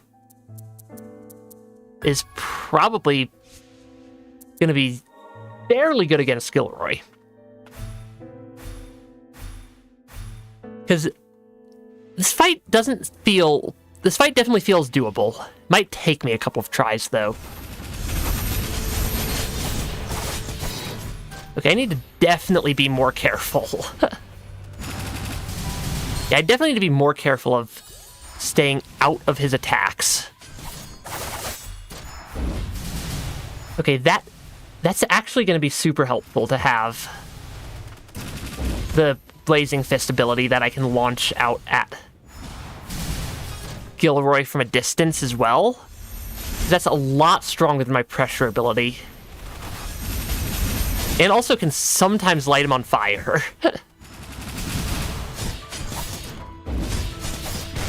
Yeah, the more I can just slowly whittle down Gilroy's health without getting hit, I think the better off I'm probably likely to be. Because yeah, these are some pretty strong attacks that he can throw out. So the fact that I made it to phase 2 on my second try is, I think, solid. I also never actually threw out my owl that time.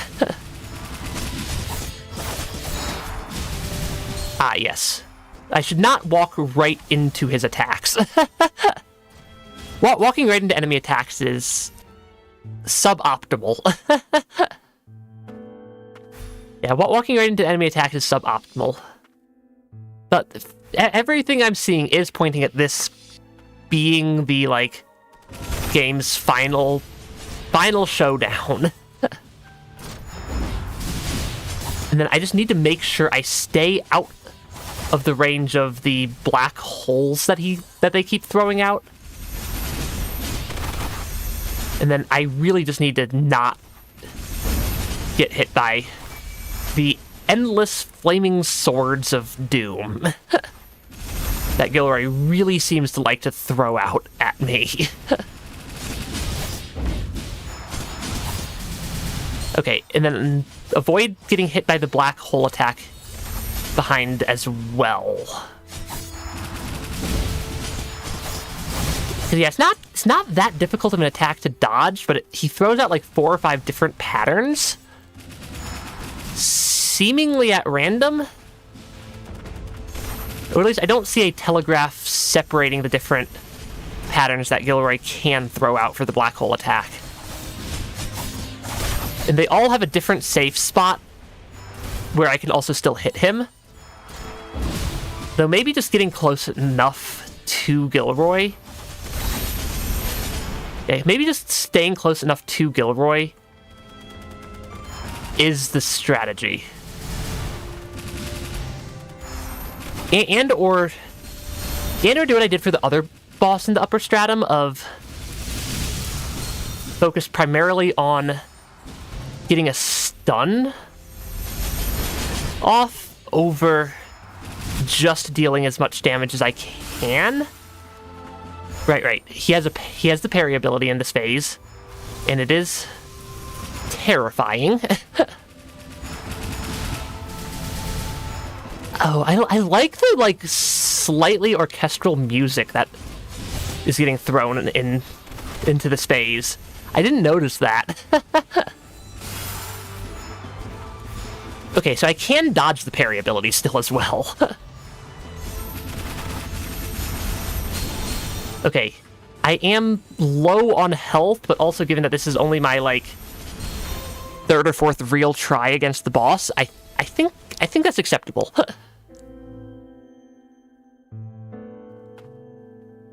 I really want Declan's Ring to be able. I really want to be able to equip that, but that's such an expensive ability or expensive relic. I suppose the Raven's probably not actually helping me that much right now. So I'm using my pressure ability a lot. I'm using the pressure ability a lot there. So that might be a somewhat better combo. Yeah, this might be a somewhat better combo.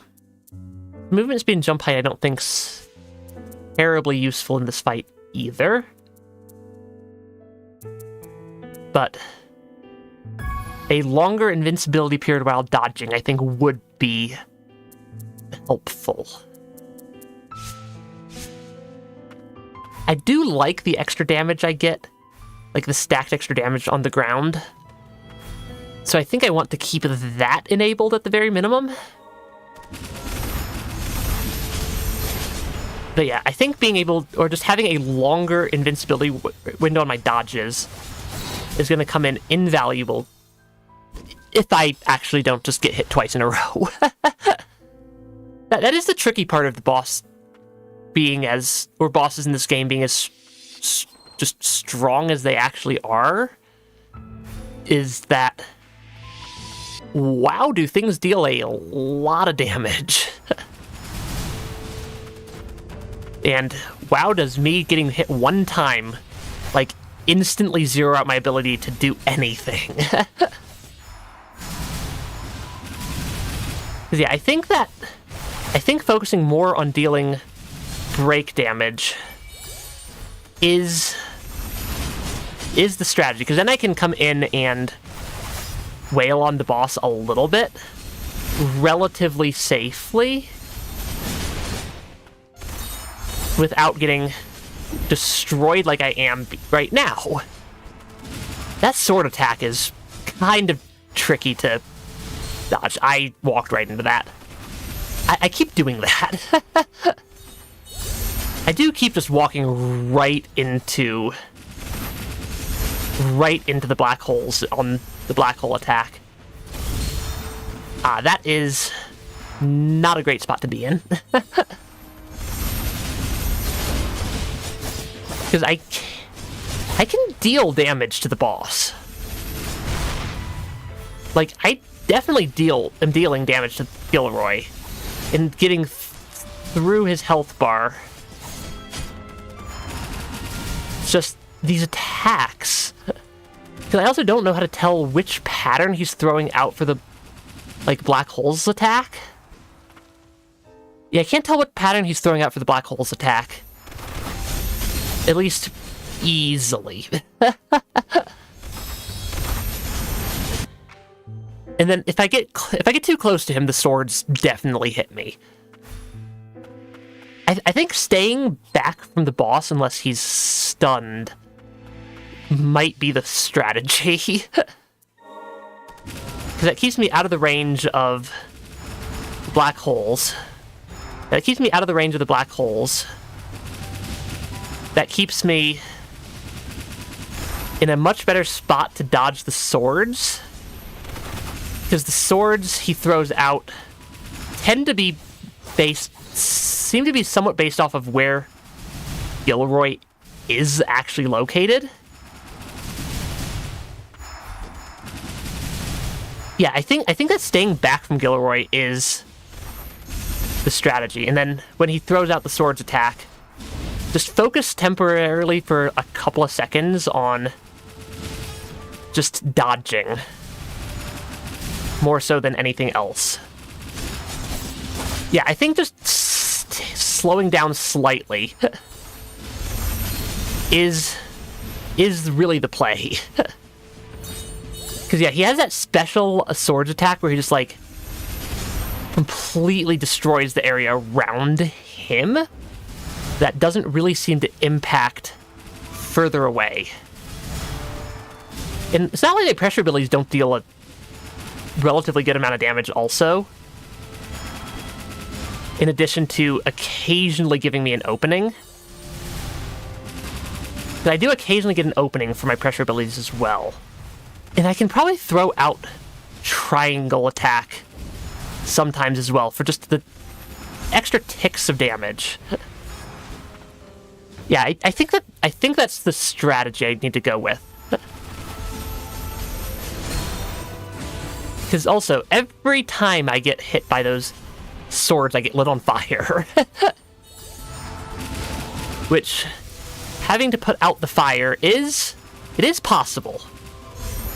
But it's also kind of a little bit frustrating of a thing to have to deal with. And I'm on fire again. Because it does a pretty good job of also burning through an entire chunk of my health. I don't know, maybe Glacial Fist would be the better ability. I'm kind of still just debating between different abilities that I have. Oh, right.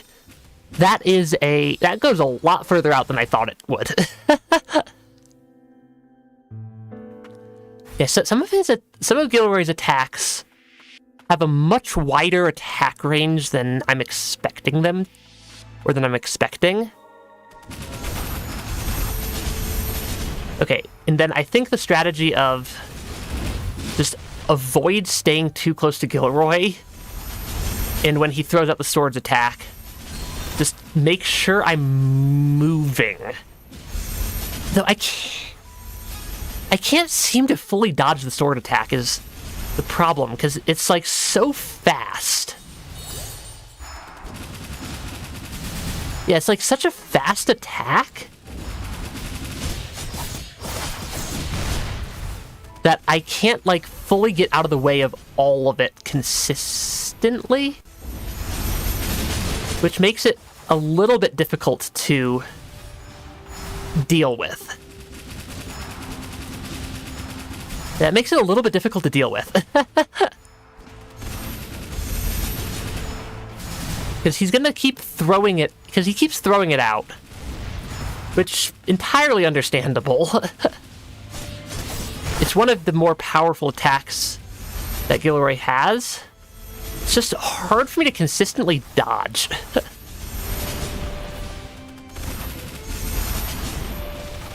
Because then he's going to throw it above him. Okay. I am learning the attack patterns, at least, a little bit. And I am getting better at it. Okay, and then he's gonna phase 2. Which I still need to play the same way of just avoid that happening. That really is like the biggest struggle point of the entire game, of this entire boss fight, is that if I get like 1-2 comboed, I just lose. So I need to be a lot more cautious.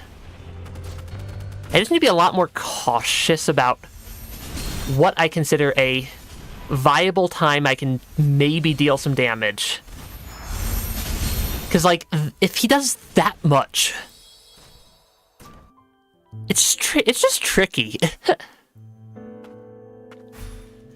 Like, I do like the difficulty. I do like difficulty. It doesn't feel like super unfair difficulty. It just feels like the sort of difficulty where you don't really get a lot of wiggle room. It's just the sort of difficulty where you don't really get wiggle room to make too much in the way of mistakes.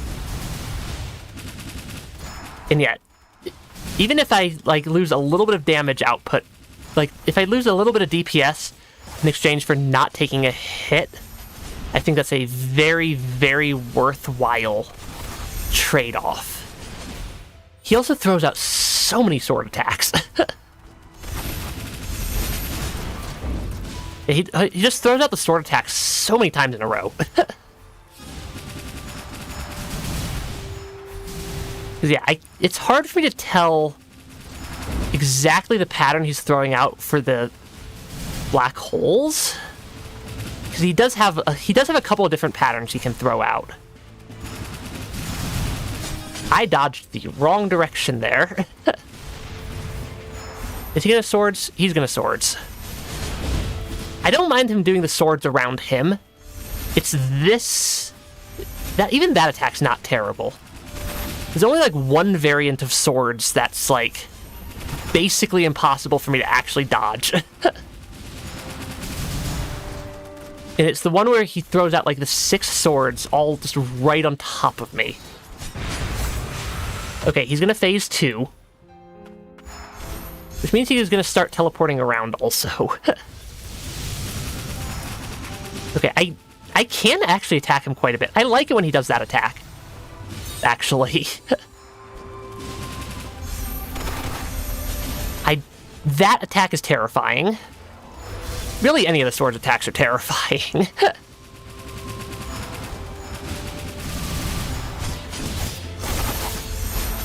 Because, yeah, the sword's attacks are the ones that give me the biggest set of problems, I think. Okay. Because I really can just, like, hammer on Gilroy during several of his attack types. And that does work. Yeah, it's just the excessive amounts of swords he likes to throw out.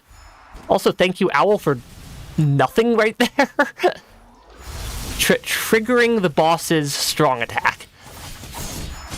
Very cool. We're triggering the boss's parry counter. Okay, I'm on fire. I need to make sure the fire gets put out. That is always priority number 1.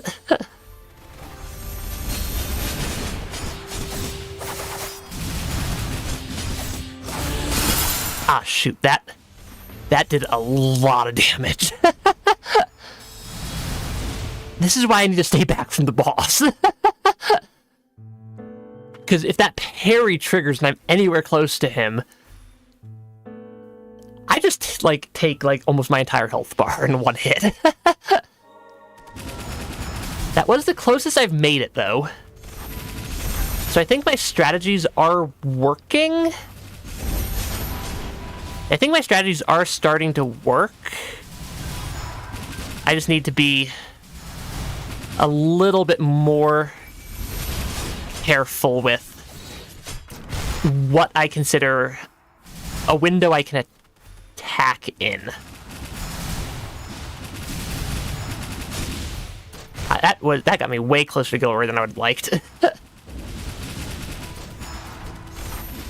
Because yeah, if I'm far enough away from him, the swords attack isn't outright the end of me, but like, I need to be like somewhere in like the mid-distance. Because if I'm too far away, then his ranged swords attack just absolutely destroys me. But if I'm too close, then the not ranged, or then his melee, like close by swords attack will destroy me.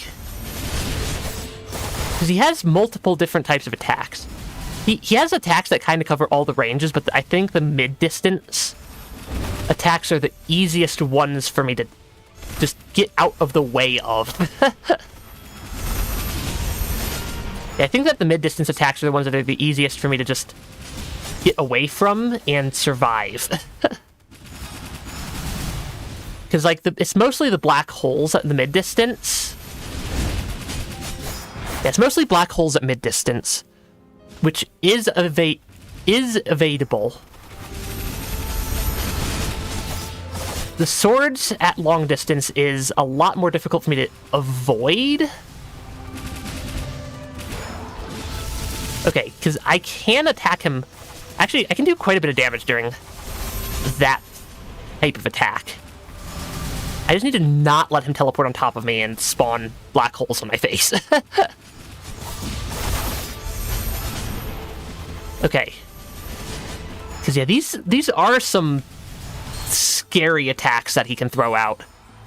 Especially if I misread which attack he's using. Okay. He does throw swords out around him in melee quite often. I like when he does that. I like when he does the red circle attack in the middle.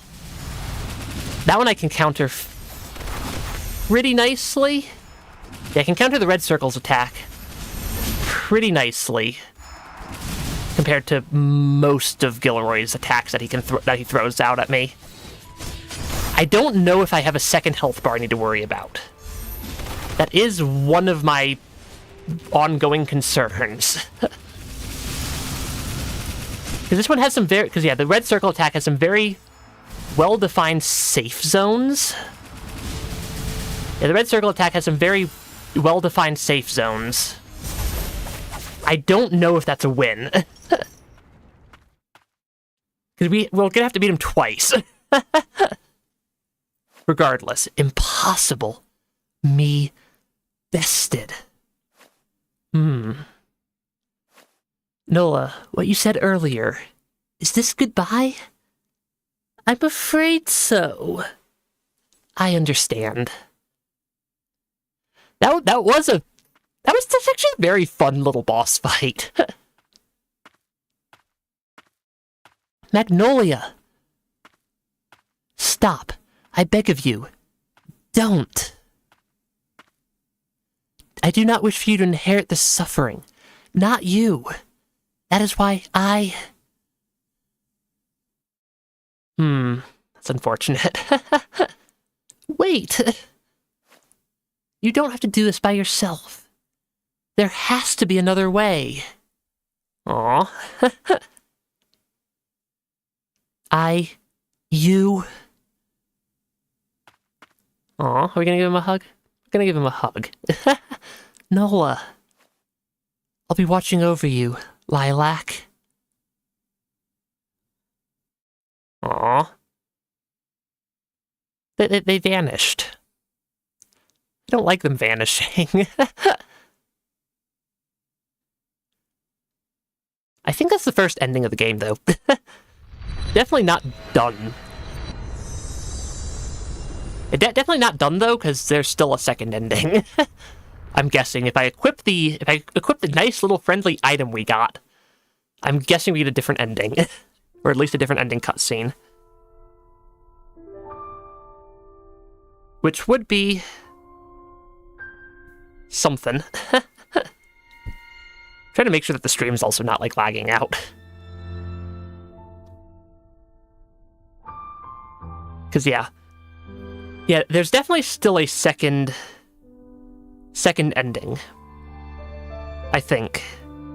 That's at least something that this developer is quite prone... Or at least from what I saw in Ender Lilies, they seemed like having two endings. This one didn't necessarily require... I don't think I'm gonna skip the cutscenes, or the credits that time, because we're gonna see the credits again in a couple of minutes. Actually might be an hour. I don't know if this... because there's probably a more difficult true final boss. Even if this is a life created for someone else, feelings of wanting to protect you are my own. So that would be an ending A. And just right back into it. I think all I need to do to trigger the second ending now is equip relics. Put on that relic. Also, actually, for this ending, I'm going to put on the White Priestess's attire as well. Instead of the purple one that we did for that ending. Because that just feels like a better outfit for a, presumably, what I'm guessing is a Blight Purification ending. Though that makes me a little bit harder to see in the back against the background. Oh, I'm going to intentionally throw this fight. I didn't realize that was I think that's a second cut, or I think that's a different cutscene. I think there's a different cutscene that I just skipped right over. Let's not skip over what's presumably a different cutscene. The time has come to wrest the barrier from Gilroy. Lilac, have you come to a decision? Yeah. If this fails, it could mean the end of magic as we know it. But that isn't a burden you should have to carry by yourself. And I want to free Lilia from her suffering, too. Then we shall do this together. Trust no one. Those were the final words of our Lord. And here he comes again. Again. And that is why I do not care for your words. We know the barrier draws its magic from the land of origin. If you are responsible for sustaining it, and it is weakening, it is almost a certainty that it is your blight-addled mutant consciousness causing the blight to spread further. Uh-oh. Surely you must understand this. If not me, then who? Who else is worthy of sitting upon this throne? We don't need a throne anymore. What? What if we were to destroy the barrier and unleash the magic from the land of origin upon the reign of death? Child, do you have any idea what that might do? I think we have a pretty good idea of what that might do. The land of origin's magic is the very backbone of this nation. Without it, humans would lose their means of survival. Homunculi would perish. And all that would remain is famine and plundering.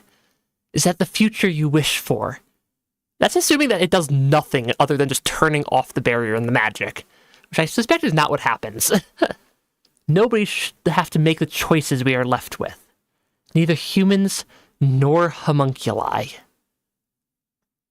Here we go. All we can do now is reach out to those closest to us, brother. And just what is this, Magnolia? An attempt on your part to save me. A conceited gesture at best. Very well. You wish to see the magic of origin unleashed? Allow me to demonstrate its power. Oh, he's angry.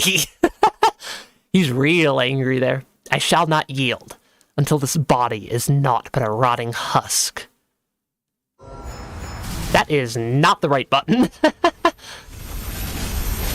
But my instincts went, let's lock onto the enemy and so I can attack them.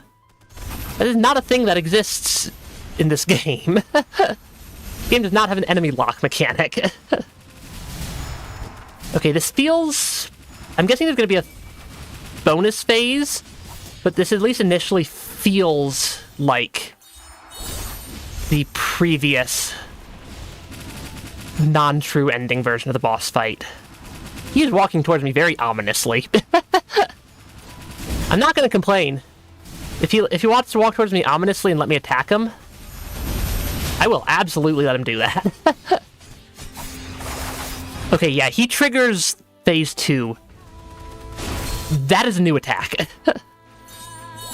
Yeah, he triggered that phase way earlier. and gained a new... That's a new attack and a new attack pattern as well. Okay, I can dodge the sword actually fairly easily, I say as I get hit by the sword.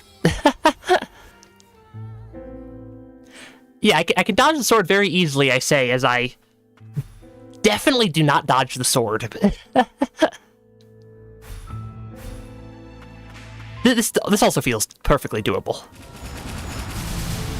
Because I can beat this type of attack fairly consistently.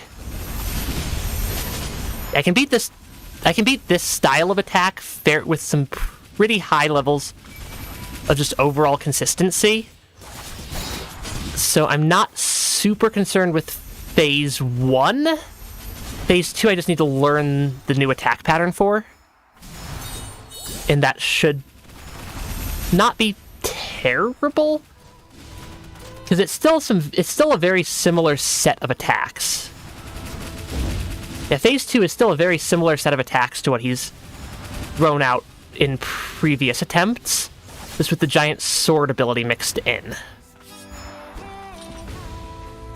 Which, okay, the timing of that's a little bit earlier than I'm expecting.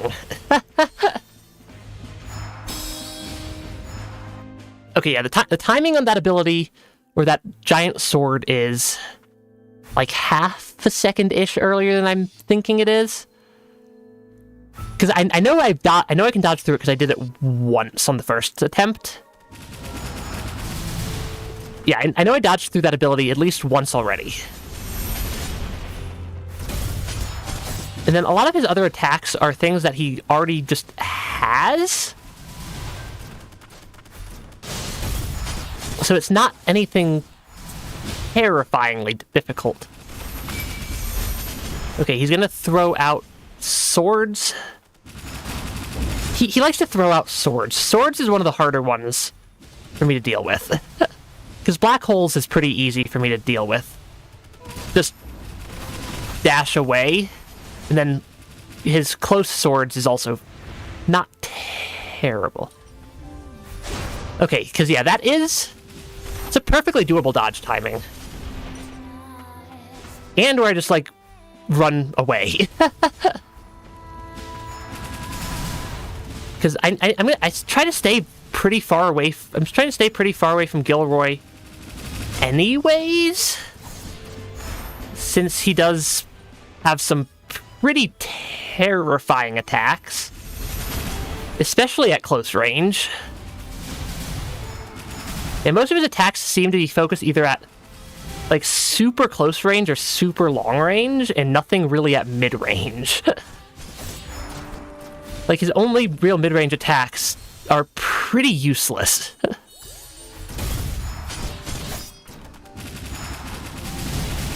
Ah, right. I should be more careful. I'm on fire. Being on fire is not good. Okay. Though that does sometimes still hit.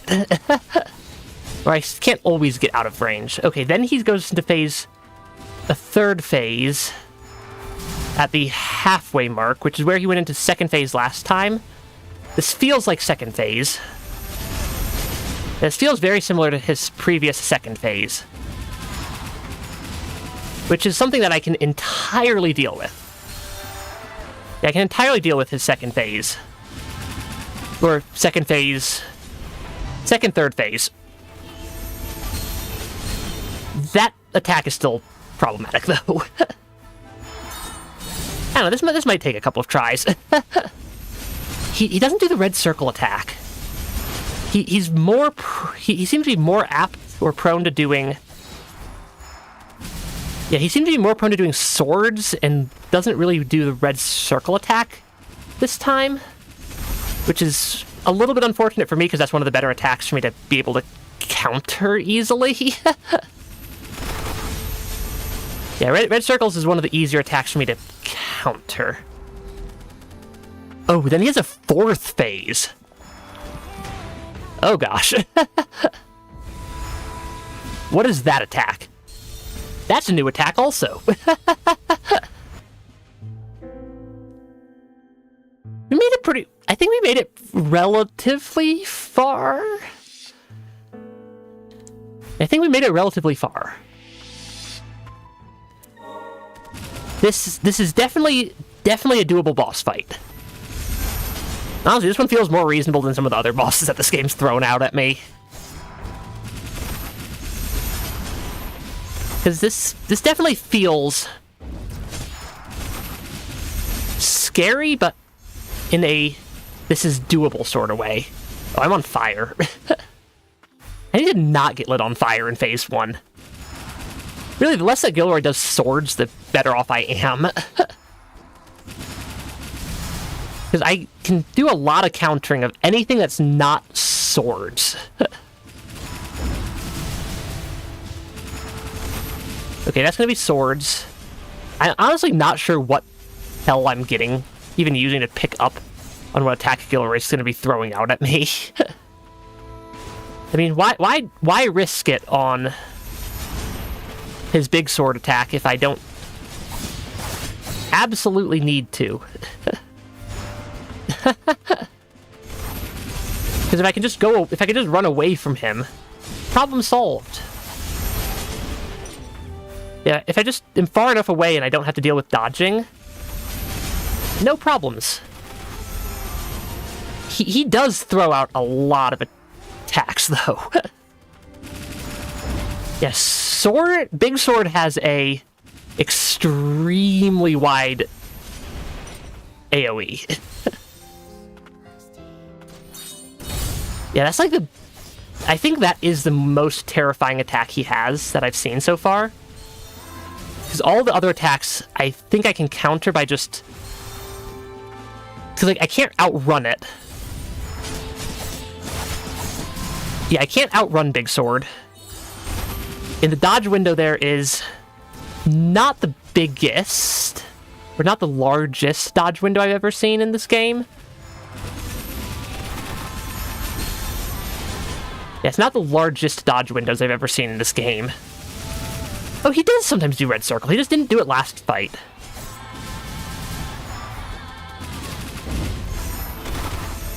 Okay, he just didn't do red circles last fight, but he can definitely do red circles. Ah, yes, I got hit by the parry at 0 range. That's basically an instant loss. Yeah, it's always basically an instant loss if I get hit by the parries at close range. Is there anything I can equip that would make... No, I already have the increased invincibility period.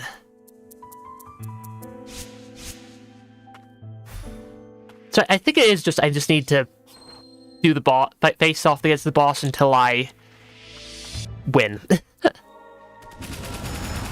I have the best loadout I can think of. Yeah, I already have what I think is the best loadout I'll get for this boss. He just really likes his swords. Yeah, Gilroy just really likes swords. Which makes it... Yeah, because the more he does swords, the less effective I am at facing off against him, just because swords is really hard to consistently dodge. Granted, black holes, if I'm too close, is also hard to dodge.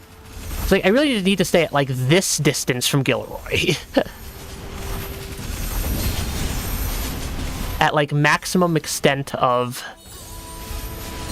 Because, like, if I'm too far away, I also get hit by the sword's attack like that. And get absolutely wrecked.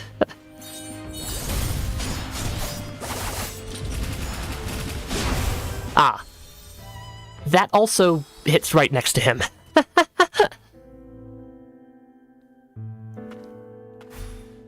Because I've made it to phase 4 once. phase 1 is really not that... should not be that difficult. Yeah, phase 1 here should really not be difficult. Because it's not... he's not doing anything crazy. Yeah, he's really not doing anything crazy in phase 1. He just kind of does some relatively easy to dodge attacks. Because, like, even the black hole attacks, or even, like, the phase 1 sword attacks aren't terrible. They're difficult, but they're not terrible to dodge. And I just need to make sure I stay at the correct distance from Gilroy to be able to actually take him out. And then for this attack, get as far away as I possibly can.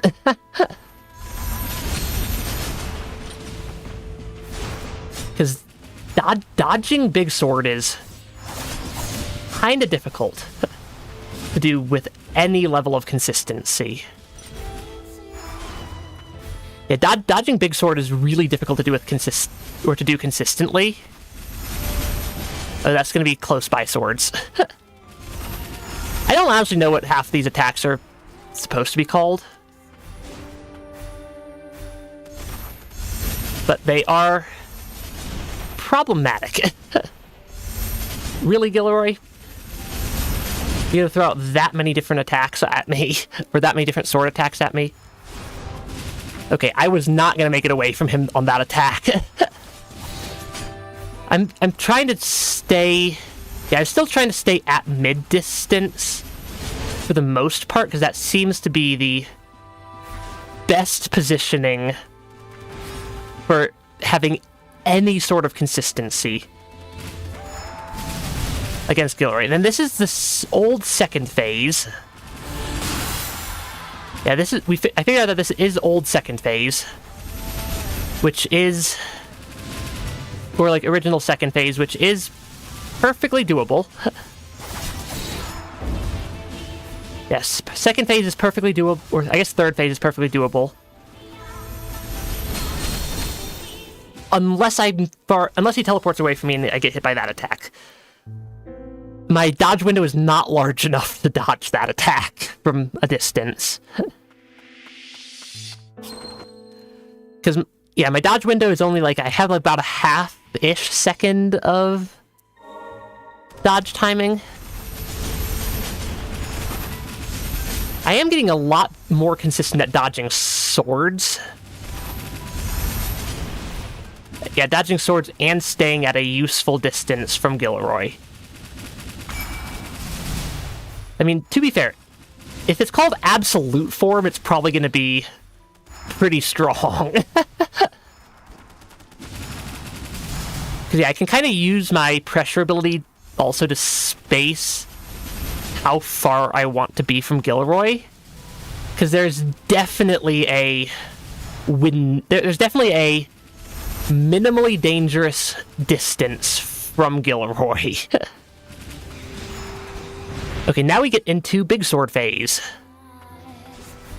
That attack is terrifying. Yeah, Big Sword is still terrifying. Are you gonna build Big Sword? You're gonna Big Sword. If I get a dodge off on Big Sword, I am able to at least still consistently counter. Like, if I can actually dodge Big Sword, I can deal a lot of damage from that, countering Big Sword. Also, the fewer times I see Big Sword, the happier I am. Because that is still a much smaller dodge window than most attacks that I see get thrown out of this game. Though it is consistent. Yeah, it is a consistent dodge time, though. That always does help. Just having a level of consistency.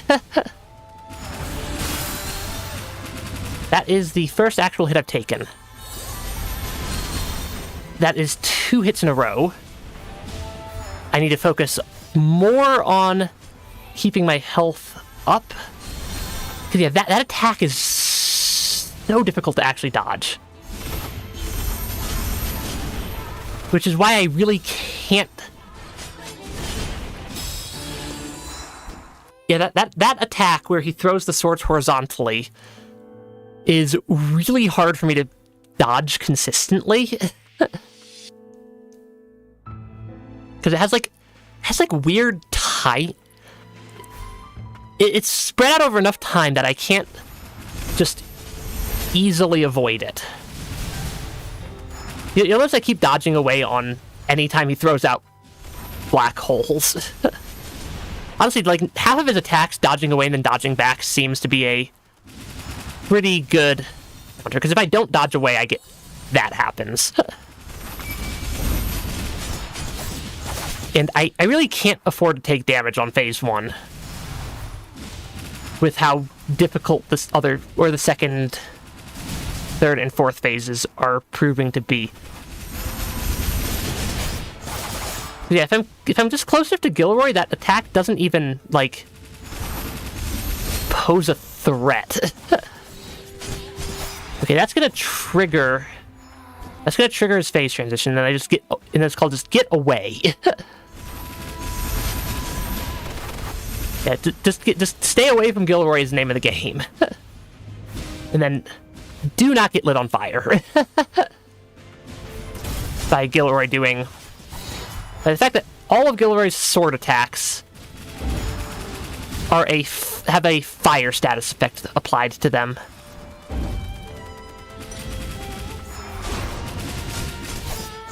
Because I can honestly hit Gilroy pretty... I'm getting pretty good at dodging. Not that attack. That's one of the reasons why I want to stay away from Gilroy. Okay. I am getting more consistent at the first 2 phases, though.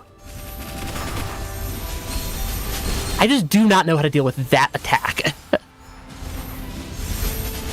And if I get hit by it, it absolutely destroys me.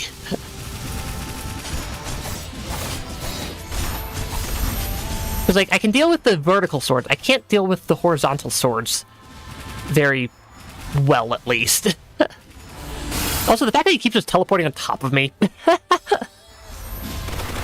does make him a little bit more difficult to fight. Just a little bit.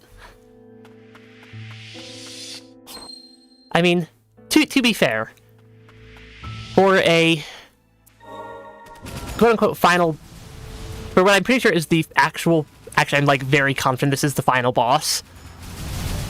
From how the non-true ending fight went.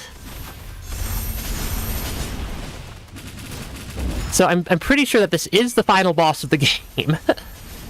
So it makes sense that it is difficult. Wouldn't want your final boss to be a cakewalk, would you? I wouldn't want your final boss of the game to be just an absolute cakewalk. I don't have a difficult time dodging horizontal swords in phase 1. It's only when it happens in the later phases that it seems to start giving me problems. I got way too aggressive there and somehow didn't get punished for it. Okay, are you going to swords? You're gonna small swords. I got lit on fire. It's always a problem. I had my timing wrong. And as noted, big sword does big damage. The big sword attack does really, really big damage numbers of... It's not technically a one-shot, but if I'm not at full health, it's a one-shot. Is the range of damage I'm dealing with on that one. That was a definite misread on my part.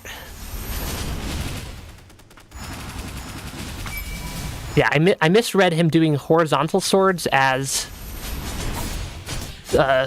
close swords, then that he's going to throw black holes out. He normally throws black holes out twice in a row, but I've noticed he doesn't always do that.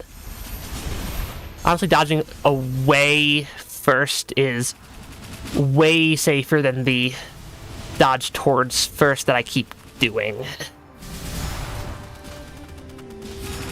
I want to basically be at... I basically want to be at pressure attack distance. And then why risk it on the sword dodge if I don't absolutely need to? Because it does a lot of damage. Yeah, these attacks are very, very painful. And that was not a great start to the fight. Because I really just need to be able to consistently dodge Big Sword. Or the Big Sword attack in Phase 2. Like, that's really the thing that'll get me get me to the point in consistency I need to be at in order to actually stand a chance of winning the Gilroy fight. Okay. 1, 2... Okay, he... I don't mind if he throws black holes out constantly. The black holes also deal a lot of damage, but they're really easy for me to dodge.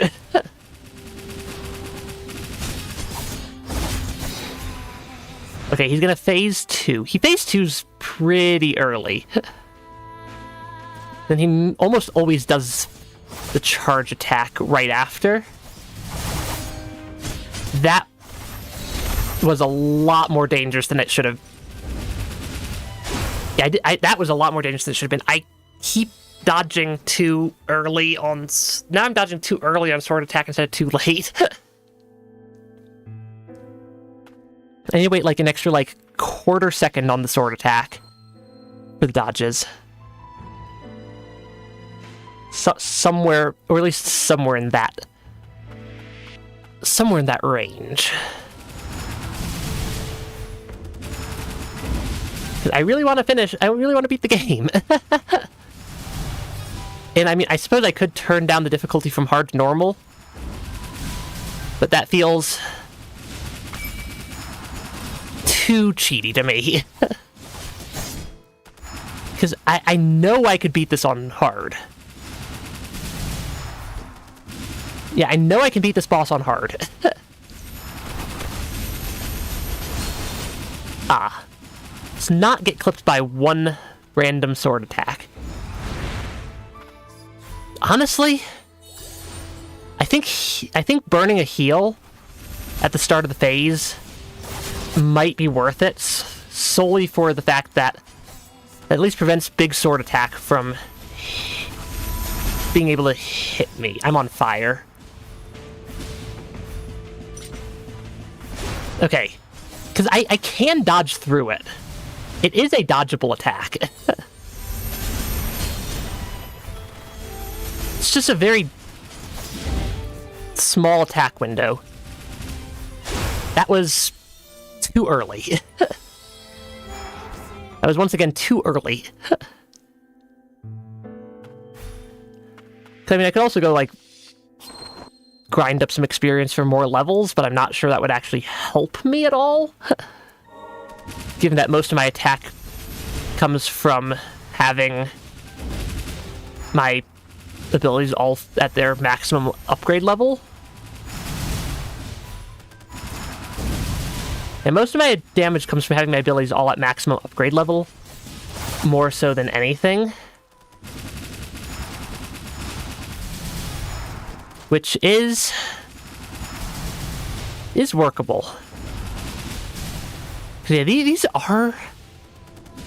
Gilroy is pretty scary. Yeah, Gilroy's a pretty scary boss fight here. Okay, he's gonna Phase 2. I made it through Phase 1 without taking damage. That was closer on the sword than I think I would have liked. Or I would have preferred. Okay, I just gotta make sure I also read his attacks correctly. That felt terrible to have to wait that long, but that is the correct dodge timing for Big Sword.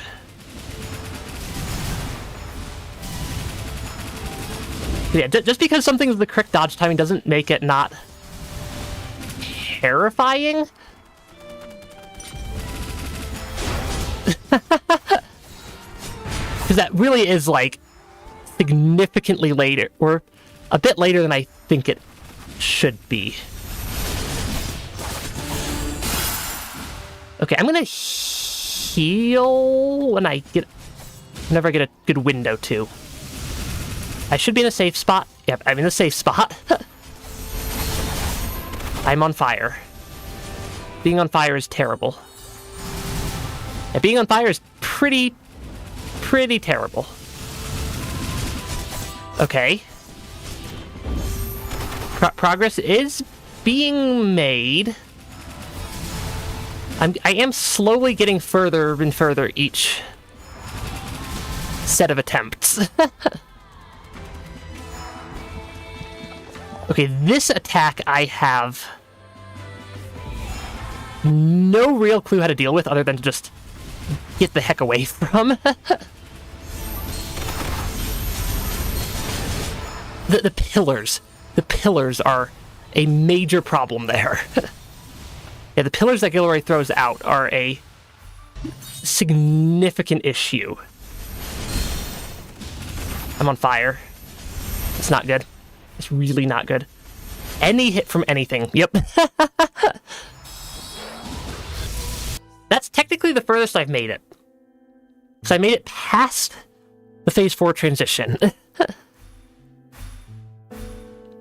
Okay, I noted that he spawns, I think I saw 3 pillars close by on the Phase 4 transition.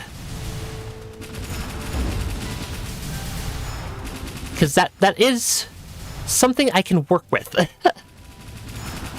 Is just information. And information solves so many problems. Because I should not try to attack him, like, in a hostile way.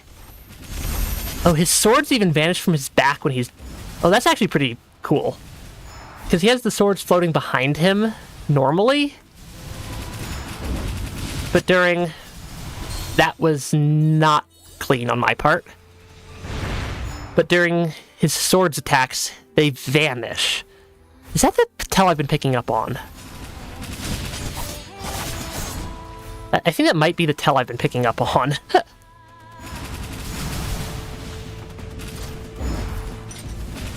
And that is still way later than I think it is.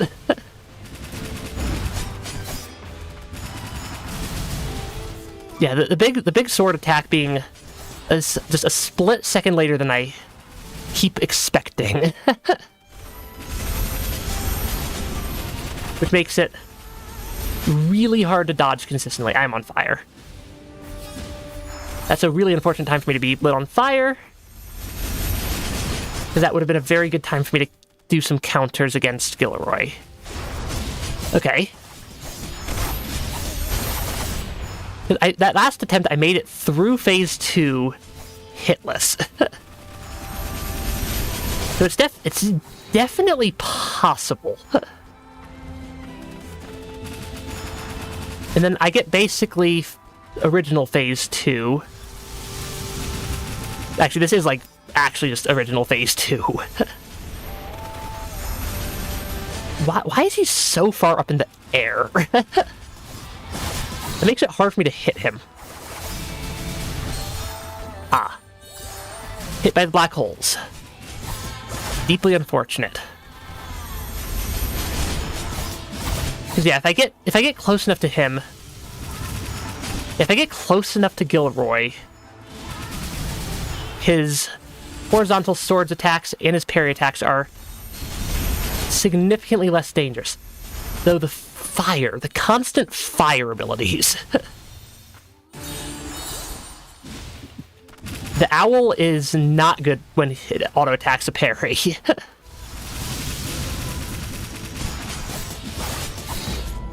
Okay, this is going to be phase 4.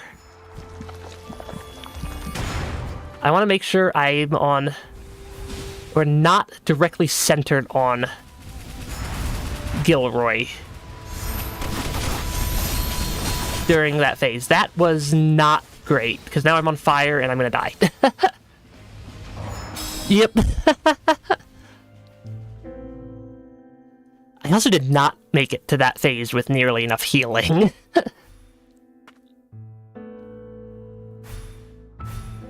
I don't know how I want to be centered on, or like where I want to be on his phase 4 transition ground slam attack.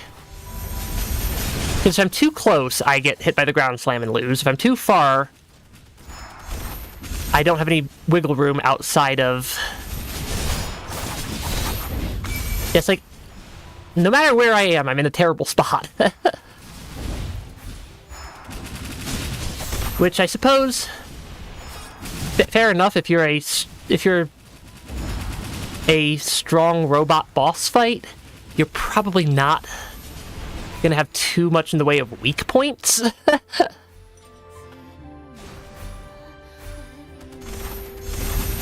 Okay, he's gonna swords. These are all dodgeable attacks. Because I can fairly consistently dodge most phase 1, 2, and even 3 attacks at this point. I was too close to him on that one. That's part of why I want to stay at, like, mid-range. Because I can get out of the way of his black hole attacks before they, like, actually just wipe the floor with me. That was mistimed. That was also terribly timed. That was a really sloppy phase 2. Yeah, I think phases... Honestly, I think phases 2 and 4 are the hardest phases. Because phase 1's not... Or phase 1's really easy. Phase 3's also pretty quick. Unless I get hit by the ice balls off the parry, then it's not fast. Yeah, that is definitely not fast. Okay.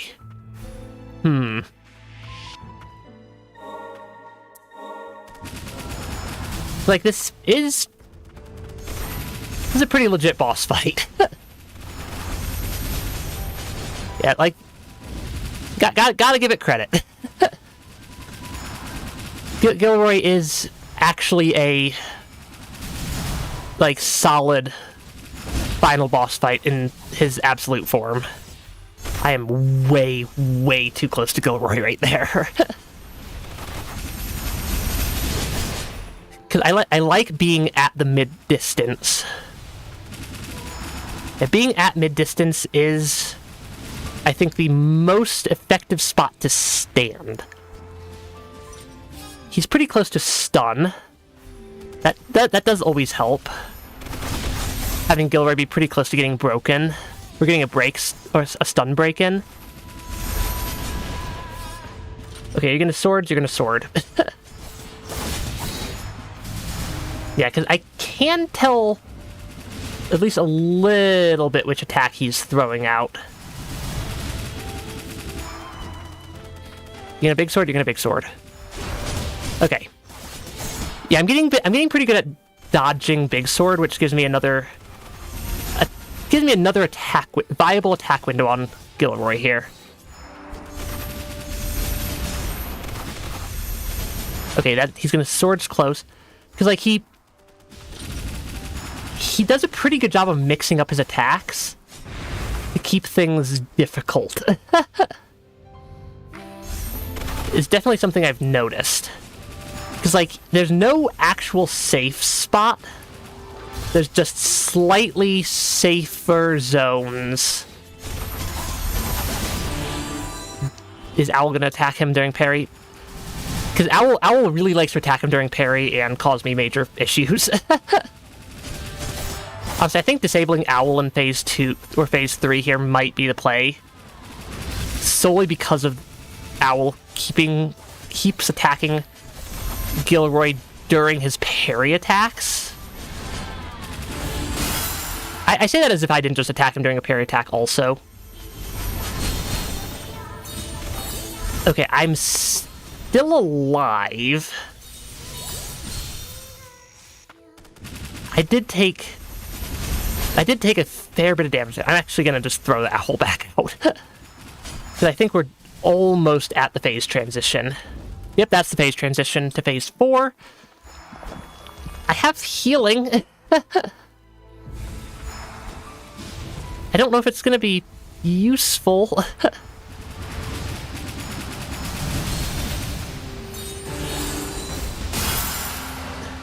Because, yeah, when those pillars are there, it is very, very difficult to deal with Gilroy. Yeah, Gilroy is very difficult to deal with when he has pillars out. Which he's going to throw pillars out again. Ah. He has pillars everywhere. Okay. Okay, he has pillars everywhere in Phase 4, not just the edges, because I was not expecting to get hit by a pillar right there.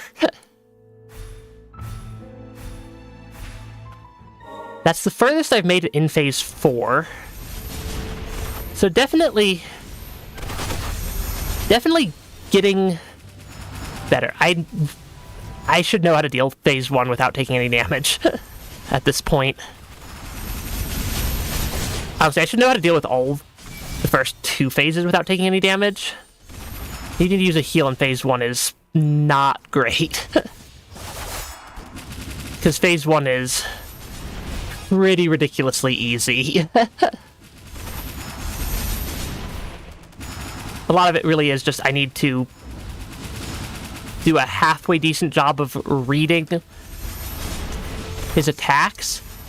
Because they all have pretty generous dodge windows. Okay. Okay, because yeah, every attack that Gilroy throws out has some pretty generous dodge timing windows. I should not have survived that. I also shouldn't have survived that either.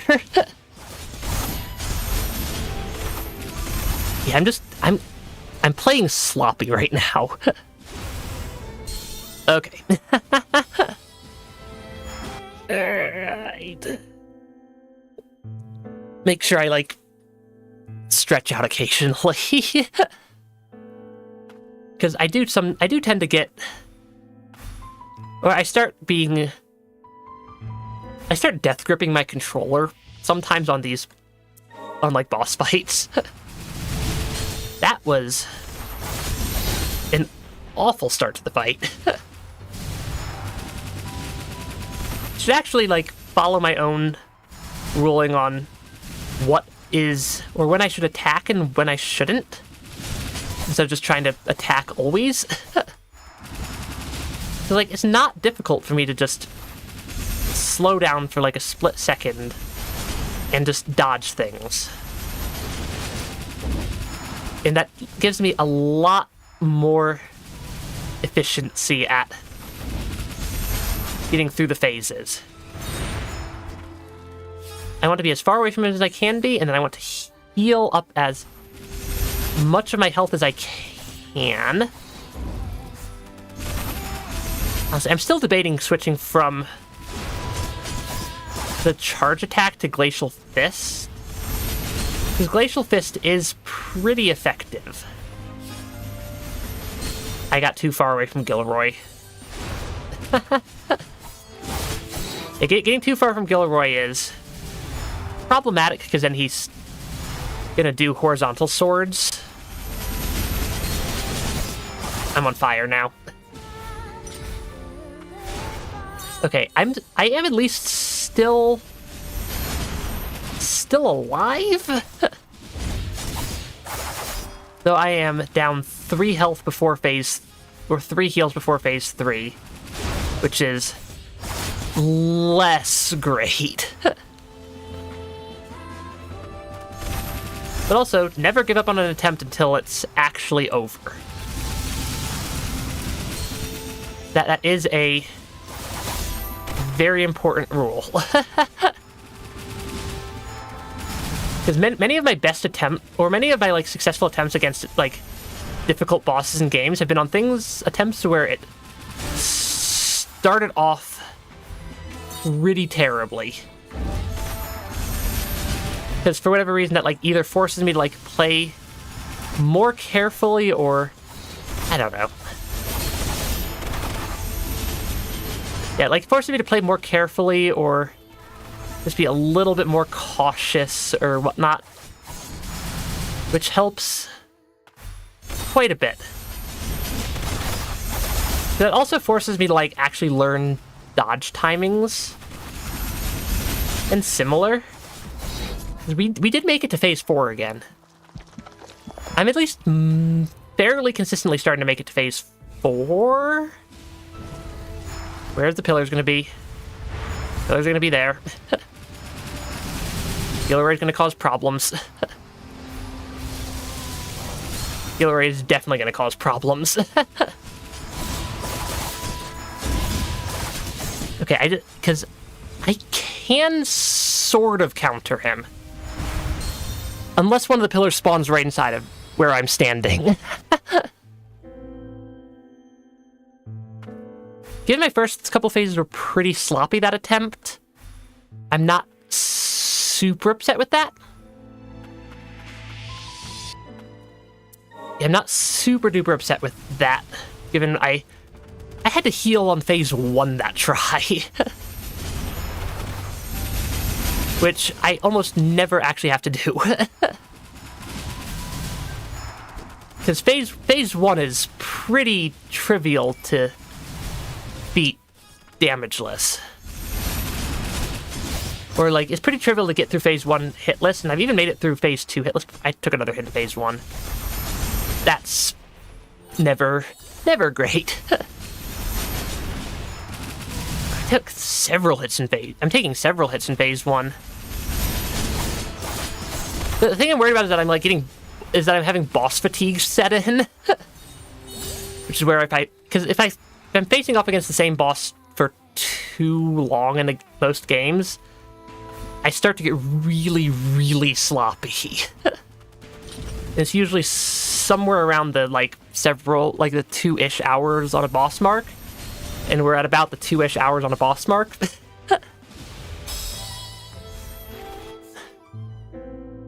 So what do I need to do? I need to be more careful in phases 1 and 2 and 3 and 4. I really just need to be more careful against all the phases, so I don't get just absolutely wrecked by the boss. Because like, if I take damage in phase 1, that's entirely because I'm just playing too sloppily and aggressively. Because phase 1 is honestly pretty straightforward. Yeah, phase 1 is pretty straightforward. I literally just did not press my dodge button there. Alright then. I'm making it about half... If I get a good attempt going, I'm making it about halfway through phase 4 at this point. Taking 2 heals on phase 1 is not good. Okay, 1, 2. Because, like, yes, I do also know I can turn the game's difficulty down from hard to normal, and that would make this fight significantly easier as well. But I want... But also the fun part, at least part of the fun, is getting good enough at the boss to be able to beat it on the high difficulties. Because why... I don't know. I play a lot of difficult games. There's a reason for it. It's because I actually enjoy, like, difficult bosses that force me to actually learn the game's mechanics fully in order to beat the boss. Okay, I should be pretty close to phase 3. Okay, there we go. Yeah, I'm just like, I should be pretty close to the phase 3 trigger at this point. Not getting lit on fire is always good. Really, Owl? You're gonna attack him at that point in time? If the Owl... Okay, now I got lit on fire. Getting lit on fire is always a problem, because I have to dodge several times to put it out, otherwise it will drain 100% of my health bar. I'm out of healing again. Yeah, running out of healing is always a problem. I'm also now at half health. Because any single attack is more than enough to, like, drain my entire health bar if I'm not careful. Yeah, if I'm not careful, any single attack will drain my entire health bar in basically one shot, or one go there. Okay, I need to make sure I stay at mid-distance from Gilroy so that I can actually dodge all his attacks. Honestly, I'm not jumping very often in this fight. I don't know if that actually would help me at all, but I'm not jumping very often. Because it does at least give me another dimension to move along. Also, I'm pretty sure he has a lot more health in this fight than he did in the previous fight for the first ending.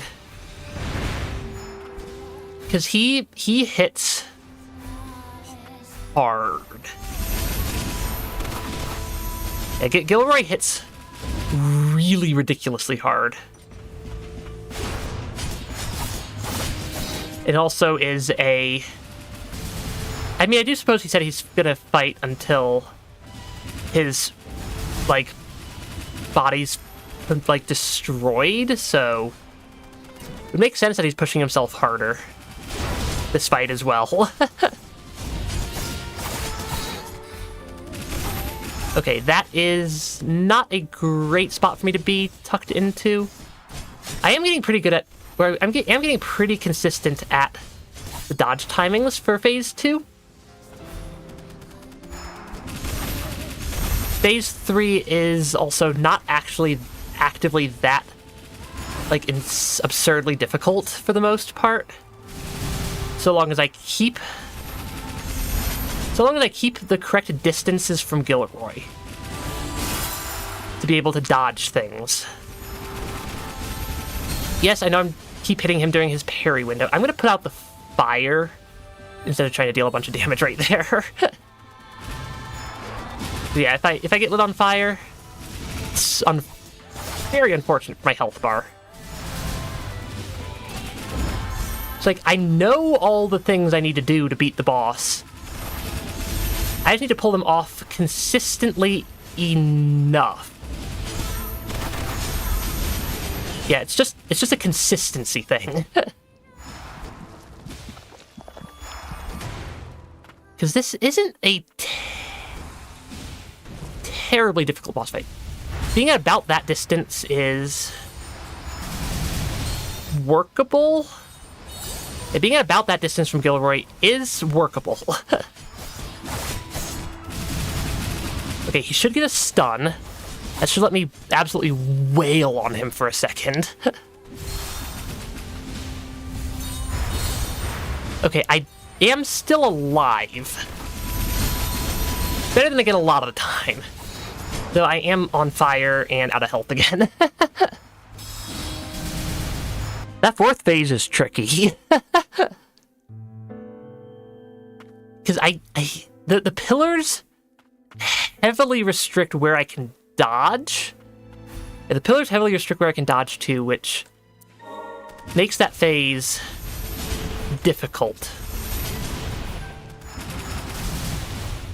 And it's not... And I just need to figure out the correct...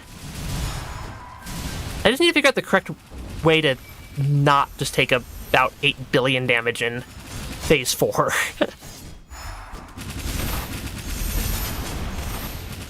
Because, like, a lot of these attacks aren't terribly difficult to dodge with like, the ability to go just position myself wherever I want. They are difficult to dodge if I can't just, like, stick myself wherever I want to on the map, though. But I am getting better. Like, I'm definitely taking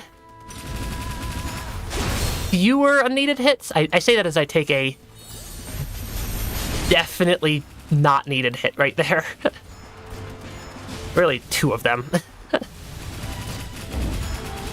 Because Big Sword deals a ridiculous amount of damage.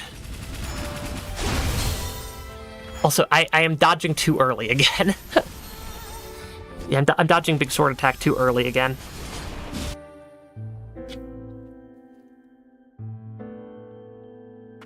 This is taking a while. Yeah, this boss is taking quite a while to actually, like, figure out well enough to beat. Okay, thank you for doing black holes, because black holes is really, really easy for me to counter. Yeah, black holes is a really easy attack for me to counter. I should have preferred not taking damage over dealing a bit of extra damage there. Okay, 1-2. Because he doesn't have an absurd amount of health. Okay, do I heal at the start of the phase? Maybe not. I should heal now, though. Because I'm at low enough health that it'll actually matter. I'm at low enough health that healing will actually make a difference. I should have been able to dodge that. Also, horizontal swords is still a bit of a problem.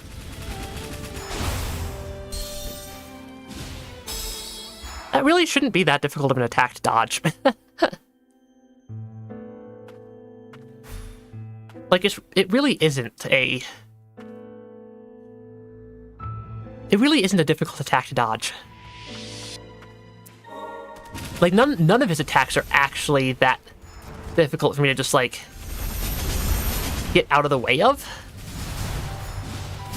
At least in the first 3 phases are all, like, really easy attacks to dodge. And the only reason phase 4 is hard to dodge is just because of the pillars it throws out. More so than anything. Okay, do not... Yeah, I think if I just focus it's solely on playing... Every boss in this game has been served very well by me just playing highly defensively. Where, like, I don't care if I'm, like, playing slightly suboptimally on damage. So long as I'm... Yeah, where I don't care if I'm playing slightly suboptimally on... How did that one not dodge? That felt like I was in the right dodge window. Didn't do it again. Yeah, I have to, like, wait until it's, like, uncomfortably late in the wind-up for that attack if I want to successfully dodge it. Yeah, it's like, it's a uncomfortably long time that I have to wait for the dodges. Oh, thank goodness. I was not going to make that dodge timing correctly.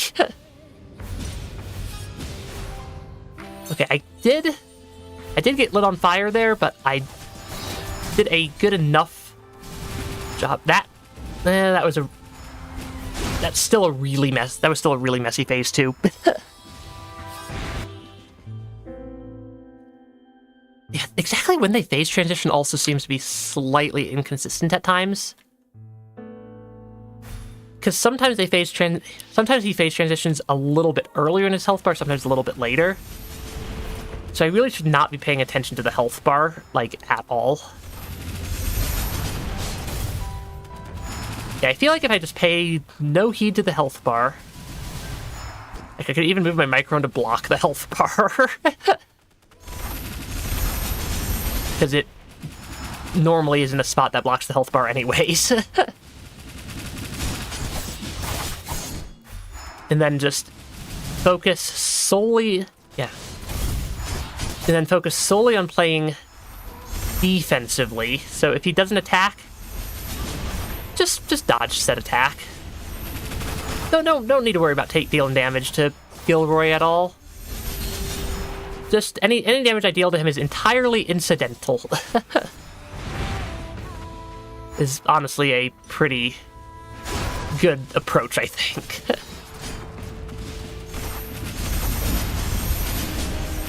Because, like, I deal a lot of just incidental damage from my pressure ability. And that one doesn't really put me too actively in harm's way most of the time.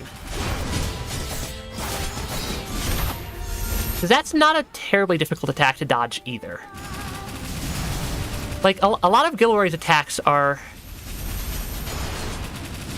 honestly not that difficult to just get out of the way of.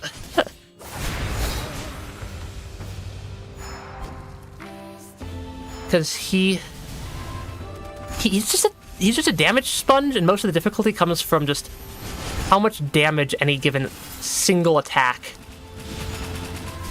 actually deals, more than really anything. Okay, he's gonna circles. I was at the bad diagonal there. Yeah, just play carefully. I just gotta play carefully. If he's busy attacking me, don't even worry about taking damage. Don't even worry about dealing damage there. Just worry about keeping my health up. Yeah, so that's all I gotta do is just worry about keeping my health up. Preferably by not getting hit by swords attack. Or by horizontal swords attack twice in a row.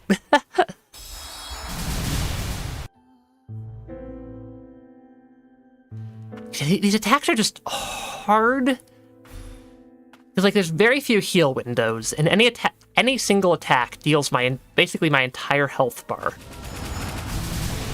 Because that does appear to be how Ender Magnolia does its difficulty. That was a terrible phase 1. That does appear to be how Ender Magnolia does its difficulty scaling, is not so much by adding, like, its difficulty settings, is less so by adding, like, new stuff on the higher difficulties. But or like more interesting attack patterns. But by just making them attack faster and hit harder. Like, I bet you if I switched to normal difficulty, I'd beat Gilroy in like 1 or 2 tries. I'm gonna give it like 30 more minutes of attempts on normal or on hard difficulty. Because I do want to beat it on hard difficulty, but I also don't want to have to do a, like, 20-minute Ender Magnolia stream next week to beat Gilroy. Because that would also not be particularly great. Really, are you just only going to throw swords out at me? No other attack. Really, Gilroy. That he does that sometimes. It's just like solely the swords attack. So I am getting good enough at dodging the big sword attack to feel comfortable doing it, like, just dodging it at close range. Yeah, it really does just deal, like, an absurd... Everything just deals an absurd amount of damage, and that's where the difficulty comes from. More so than really anything else. Are you gonna black holes? You're gonna black holes. You're gonna big sword now? No, you're gonna black holes again. You're gonna big sword now? No, you're gonna small swords. Yeah, given how much he likes the big sword attack in this phase, I'm surprised he hasn't thrown it out more than he did. Yeah, the one thing because yeah, this is... I'm on fire. Also, the fact that the fire drains my entire health bar if I don't stop and deal with it also, not the most useful thing ever. Okay. Because I can deal I am surprisingly effective against Gilroy. Unless I get hit by parry at zero range. That will consistently, like, zero my entire health bar out. Okay. I gotta be careful, gotta be... Yeah, gotta be real careful. I don't have that much healing.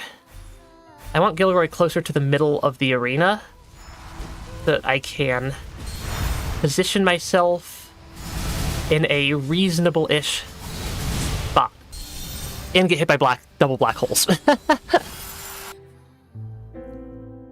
The double black holes are highly unfortunate every time they get thrown out. Actually, everything's unfortunate when the pillars are up. I think when the pillars are up, my only focus should be 100% on just not getting hit by whatever random thing Gilroy decides to throw out at us.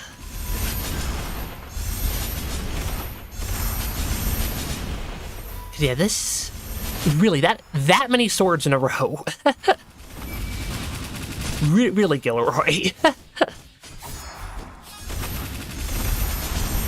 I know you have, like... I don't even know how many swords Gilroy has. I think it's 6, plus whatever he uses for the big sword attack. Which is still a absurd number. And he really, like... It's just a hard attack to deal with. Because it really does feel like... Feels like I'm doing something wrong. Beyond just making, like, small little mistakes. Because the game requires such a high level of just perfection on a lot of these boss fights. On the hard difficulty. It really does feel like I, like, goofed something up with the difficulty. That's not great. Okay. We are getting there. Ah. Yes. More swords, more black holes. Getting hit by either of them is terrible for my survival percentage. Okay, because that's not... Like, these aren't difficult to dodge. Like, nothing he throws out is that actively difficult to dodge. There's just so many of them so quickly that it gets to the point where it's demanding... the game's demanding, like, near perfection. Because every tiny mistake I make is extremely severely punished by the game.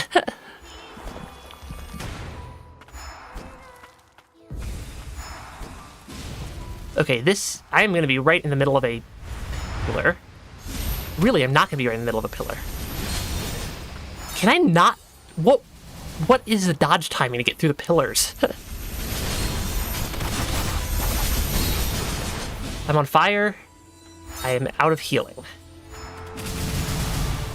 I am surprised I didn't get hit there.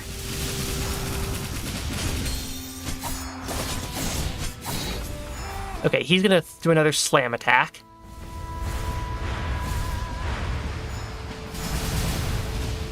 Please do a parry. Not a swords. I can't deal with the swords when the pillars are up. Yeah, I can't deal with the swords when the pillars are up. Because if I try to dodge through the pillar and I just took pillar damage instead.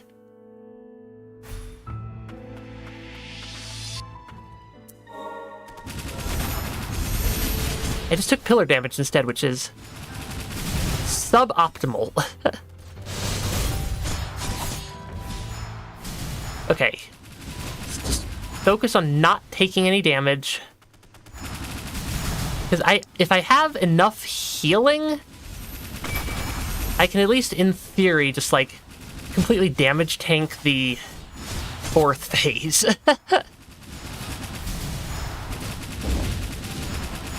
So that requires actually a lot of healing to be able to pull that off. I am getting there. That was definitely a missed time on my part. Yeah, that was definitely a missed time on my part. Yeah, it's not a terribly difficult attack to dodge. Okay, I need to not be that close to Gilroy. Like, ever. Because I'm super close to Gilroy, he has a lot of very dangerous attacks he can throw out at me that I will not be able to dodge. He has, like, several different black hole attacks that all cover just the close-by areas. Okay, phase 3. Focus on dodging. Yeah, focus basically 100% on dodging and 0% on anything else. Because I will deal incidental damage to him as I'm trying to deal break damage to Gilroy. And that is why I don't want to be too close to Gilroy, because he can throw out an attack like that. Or that. I'm making it to the last phase with even less health this time. With even less healing this time. I'm making it to the last phase with 0 healing. If I'm even making it to the last phase.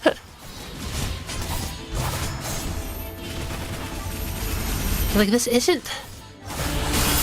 Like, none of this is actually that difficult to dodge. Okay. But it's just this last phase.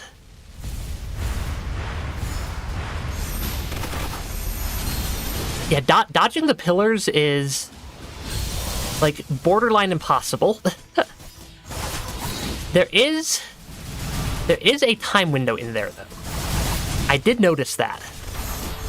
It's not technically speaking, completely impossible. I'm on fire. There's nothing I can do at that point. There's literally nothing I could do at that point to save myself. Because if I'm on fire, it takes me, like, half to a quarter of my health bar, like a third to half of my health bar, to put out the fire. Even if I immediately switch into dodge mode, which is the best mode, which dodging around is the best way to consistently put out fire for my character in this game. Okay, dodge 1. Dodge 1, 2. Gilroy's gonna throw out some black holes, apparently. He likes his black holes. Or at least they vaguely remind me of the, like, primordial beast attacks from Land of Origin, except in slightly different attack configurations. Okay. I definitely can just, like, immediately counter Gilroy there. That should not have dodged. That dodge timing felt way off to me. Because sometimes I get the dodge timing pretty accurate. I'm getting pretty accurate at the dodge timing for that sword's attack. I dodged right into that one. Okay. Next attempt. Or at least to phase 3, I just got hit by black holes. Black holes deal about half my health. Honestly, most things deal about half my health. They either deal half my health or they deal all my health. Never anything in the middle. I suppose swords can deal less than half my health. But also half the time dealing with getting hit by swords means I get caught on fire. Okay, we are into the last, or phase 4 again.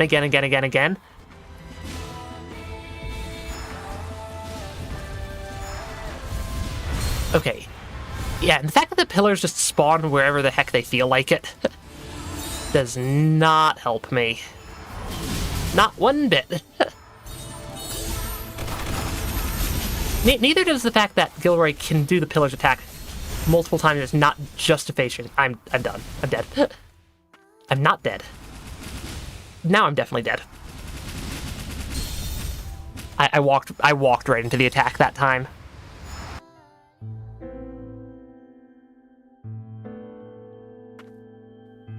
Honestly, like, this is the entire damage scaling of the game. And it's definitely not entirely balanced for that. I hate switching to normal difficulty, but also, if I want to stand any chance of actually finishing the game this stream, I don't have much of an option. Like, this is still not going to be a trivial fight. Because it still is pretty close to, you gotta play perfect. It's still pretty close to, you gotta play perfect. Because I got hit by the black hole, and that still dealt a appreciable amount of damage.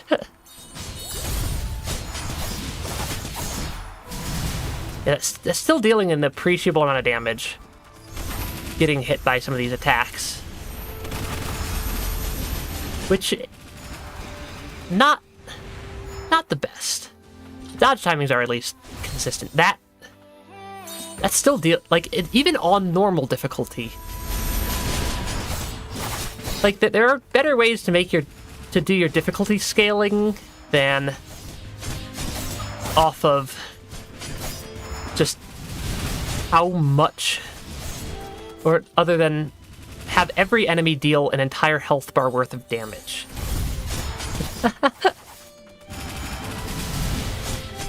Like, that is, like, it's a fun game. I like the movement mechanics of the game. The combat also feels good. But the difficulty of Ender Magnolia is kind of at, like, in a weird spot, I'd say. Where, like, feels like they wanted to make the game a certain difficulty, so they made the game and then scaled up damage until they hit their target difficulty. That's what it feels like to me. Yeah, that's what it feels like to me, which is a weird feeling. Because, like, the enemies deal so much more damage than I do. Like, the enemies deal so much more damage relative to their health bar. I don't know. I don't know. It is what it is. I'm gonna heal again during the phase transition.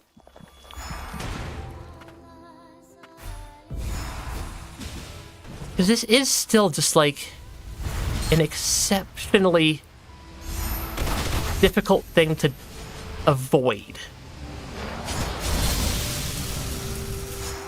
Okay, I don't have any health. Okay. Still not gonna be easy.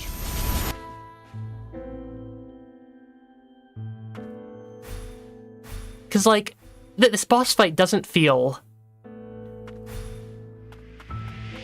Like, I have spent, like, 10 plus hours on bosses in games before. The one that jumps to mind is Aigong from Nine Souls, the final boss of Nine Souls. Is exceptionally difficult and took me like 12 hours to beat. But that fight also felt a lot more fun to actually fight than being a dodge check for several minutes straight. I don't know. This final boss, like, just the way it's balanced, like, the way that they balance this final boss is lowering at least my personal rating of Ender Magnolia by, like, an entire, like, 1 or 2 points out of 5. Which is not an insignificant drop. Because it's just a weird final boss. Like, yes, it uses all your abilities. But like I said, it also just feels like way too much of just like a damage check. I don't know. I don't want to I don't want to feel like I'm just complaining. But I don't know. It just feels like a... I don't like doing that. I'm going to do that, though, just for the sake of not having my entire enjoyment of the game ruined by one really tanky boss fight right at the end. It was one... It's like... It feels like Gilroy is not so much of a boss fight as just a memorization check for timings. I don't know.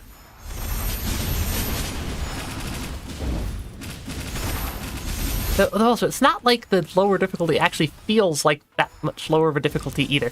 It's another weird thing I'm noticing.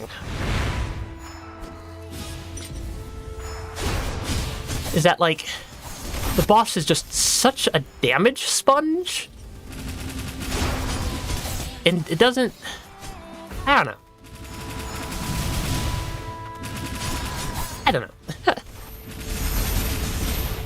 I've done some game design stuff before, so, but also these guys actually at least published a game. It is what it is.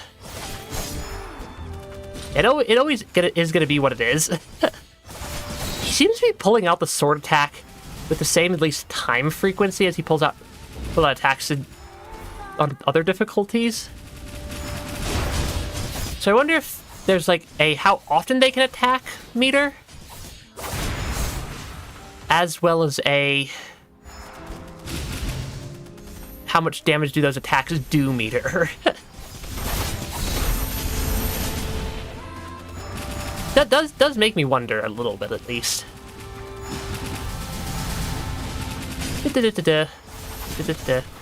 They're gonna swords. Yep. Okay. Like, he is, like, such a damage sponge. If you compare how much damage he deals to me, to how much damage I take.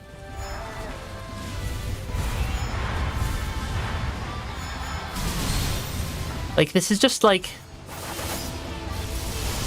an absurd scaling level.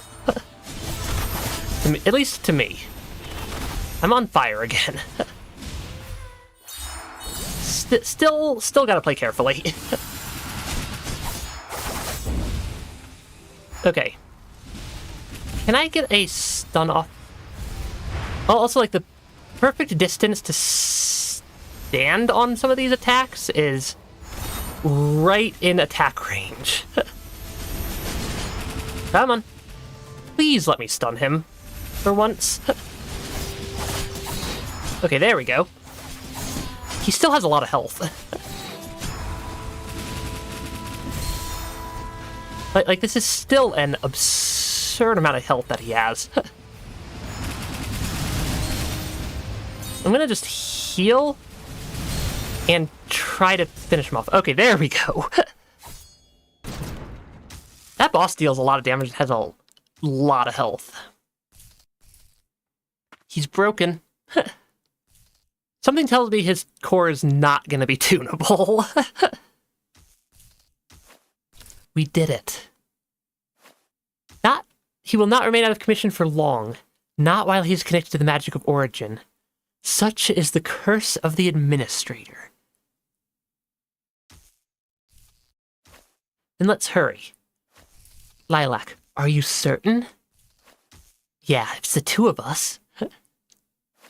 No, the three of us. You, Lilia, and me. We can do this. But Nola, if magic ceases to exist, the homunculi, we will eventually die when the magic in our bodies runs dry. A finite lifespan. That makes us even more like humans, wouldn't you say? I suppose that is a fair point. I suppose. Are you ready? Oh yeah. We don't have much time, apparently. Okay, it's a cutscene. Because that is slightly freaky looking still. It's not even the weapon I normally use to attack. Lilia, lend us your power. And here we go. Break the... So instead of restoring it, we just broke... Oh, there's stars. We just broke a giant... Break the giant magic umbrella. Overall, I do think I liked the game. Yeah, overall, I do think I quite enjoyed Ender Magnolia. I think it was literally, like, just the final boss. Yeah, I think it was, like, just the final boss that actually... I think that's the only boss I didn't really like was the true form of the final boss with the 4 phases, just because on the higher difficulty, it's... Like, he attacks faster than your abilities can dodge, so it felt like a little bit of an RNG check, and then just a timing check, but overall, very, very pretty game. I like the story. I like how it's kind of a soft continuation of the first game's story, not necessarily a hard continuation of the first game's story. That was pretty cool. It was pretty cool to see some of the characters return, and like the same like general like blight-infested world return. I felt like the Upper Stratum went way too fast, given how much of the game spent building up to climbing up the stratums. Having the first one be like moderate sized, but fairly easier, and then like the difficulty scaling up to the middle stratum or central stratum being larger, taking quite a while to get through. But then the Upper Stratum taking like a couple, like 2 or 3 hours to clear. That just felt like a weird, like, progression through the game, given how much it built up to that. I do like the Land of Origin. I think that area is probably completely optional, or at least mostly optional, to go all the way down there. But yeah. Very... It felt like they were... I'm trying to think how to describe it. It felt like the game was developed a little bit faster than it probably should have been. I think they were trying to capitalize on Ender Lilies And, like, it's still a good game. It's still a very good game. But I don't know. This one felt like it could have used a little bit more time cooking, like, Ender Lilies to get it up to the same level as Ender Lilies. I still think I liked Ender Lilies quite a bit more. Because I think I like the atmosphere of Ender Lilies more also with, like, you're the only one alive still, and things are, like, all crumbling around you due to the blight, versus this game's, I mean, there's still a bunch of people around, and they're just, like, being evil, and you gotta go save the world from them. That felt like a lot more of a cliche type of story. I don't know. I'd still give it, like, a 7 or 8 out of 10. Though the final boss, without the final boss, it probably would have been an 8 or 9 instead of a 7 or 8. I don't know. Still a good game, though. I mean, it was a good enough game that I did still 100% it, I guess. So,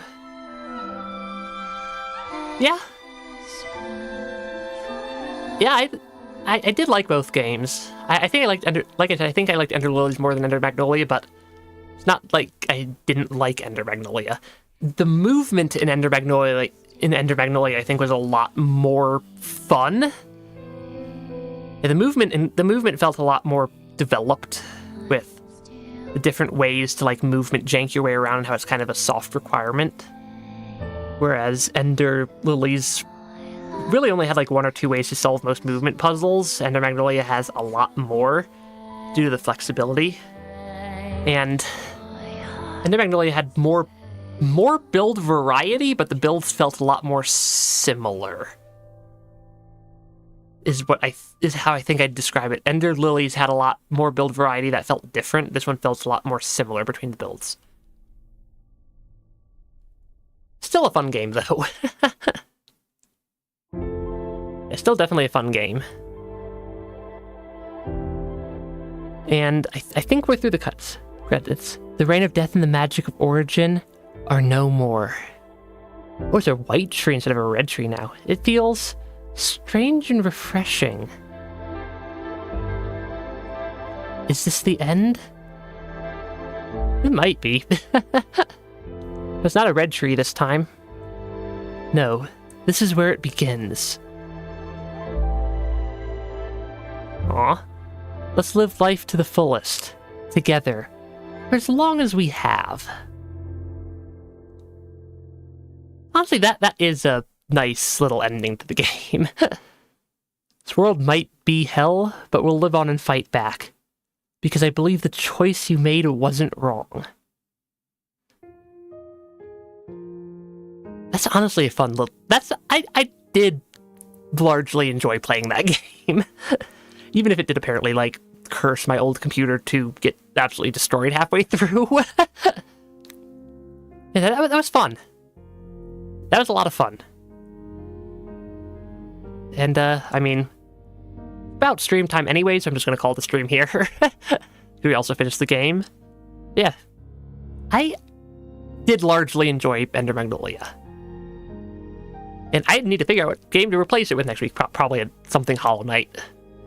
Though I might actually finish 2 games this week, because we're pretty close to End of Memories and Orbit also. I don't know, we'll see. We'll see. I don't put the schedule together until, like, after tomorrow's stream anyways. Yeah, thanks for stopping by, everybody. Hope you had a good time. Like, comment, subscribe so YouTube doesn't banish me to the Shadow Realm. Actually, I think it already banished me to the Shadow Realm on this video. And, have an absolutely wonderful rest of your day. Bye-bye.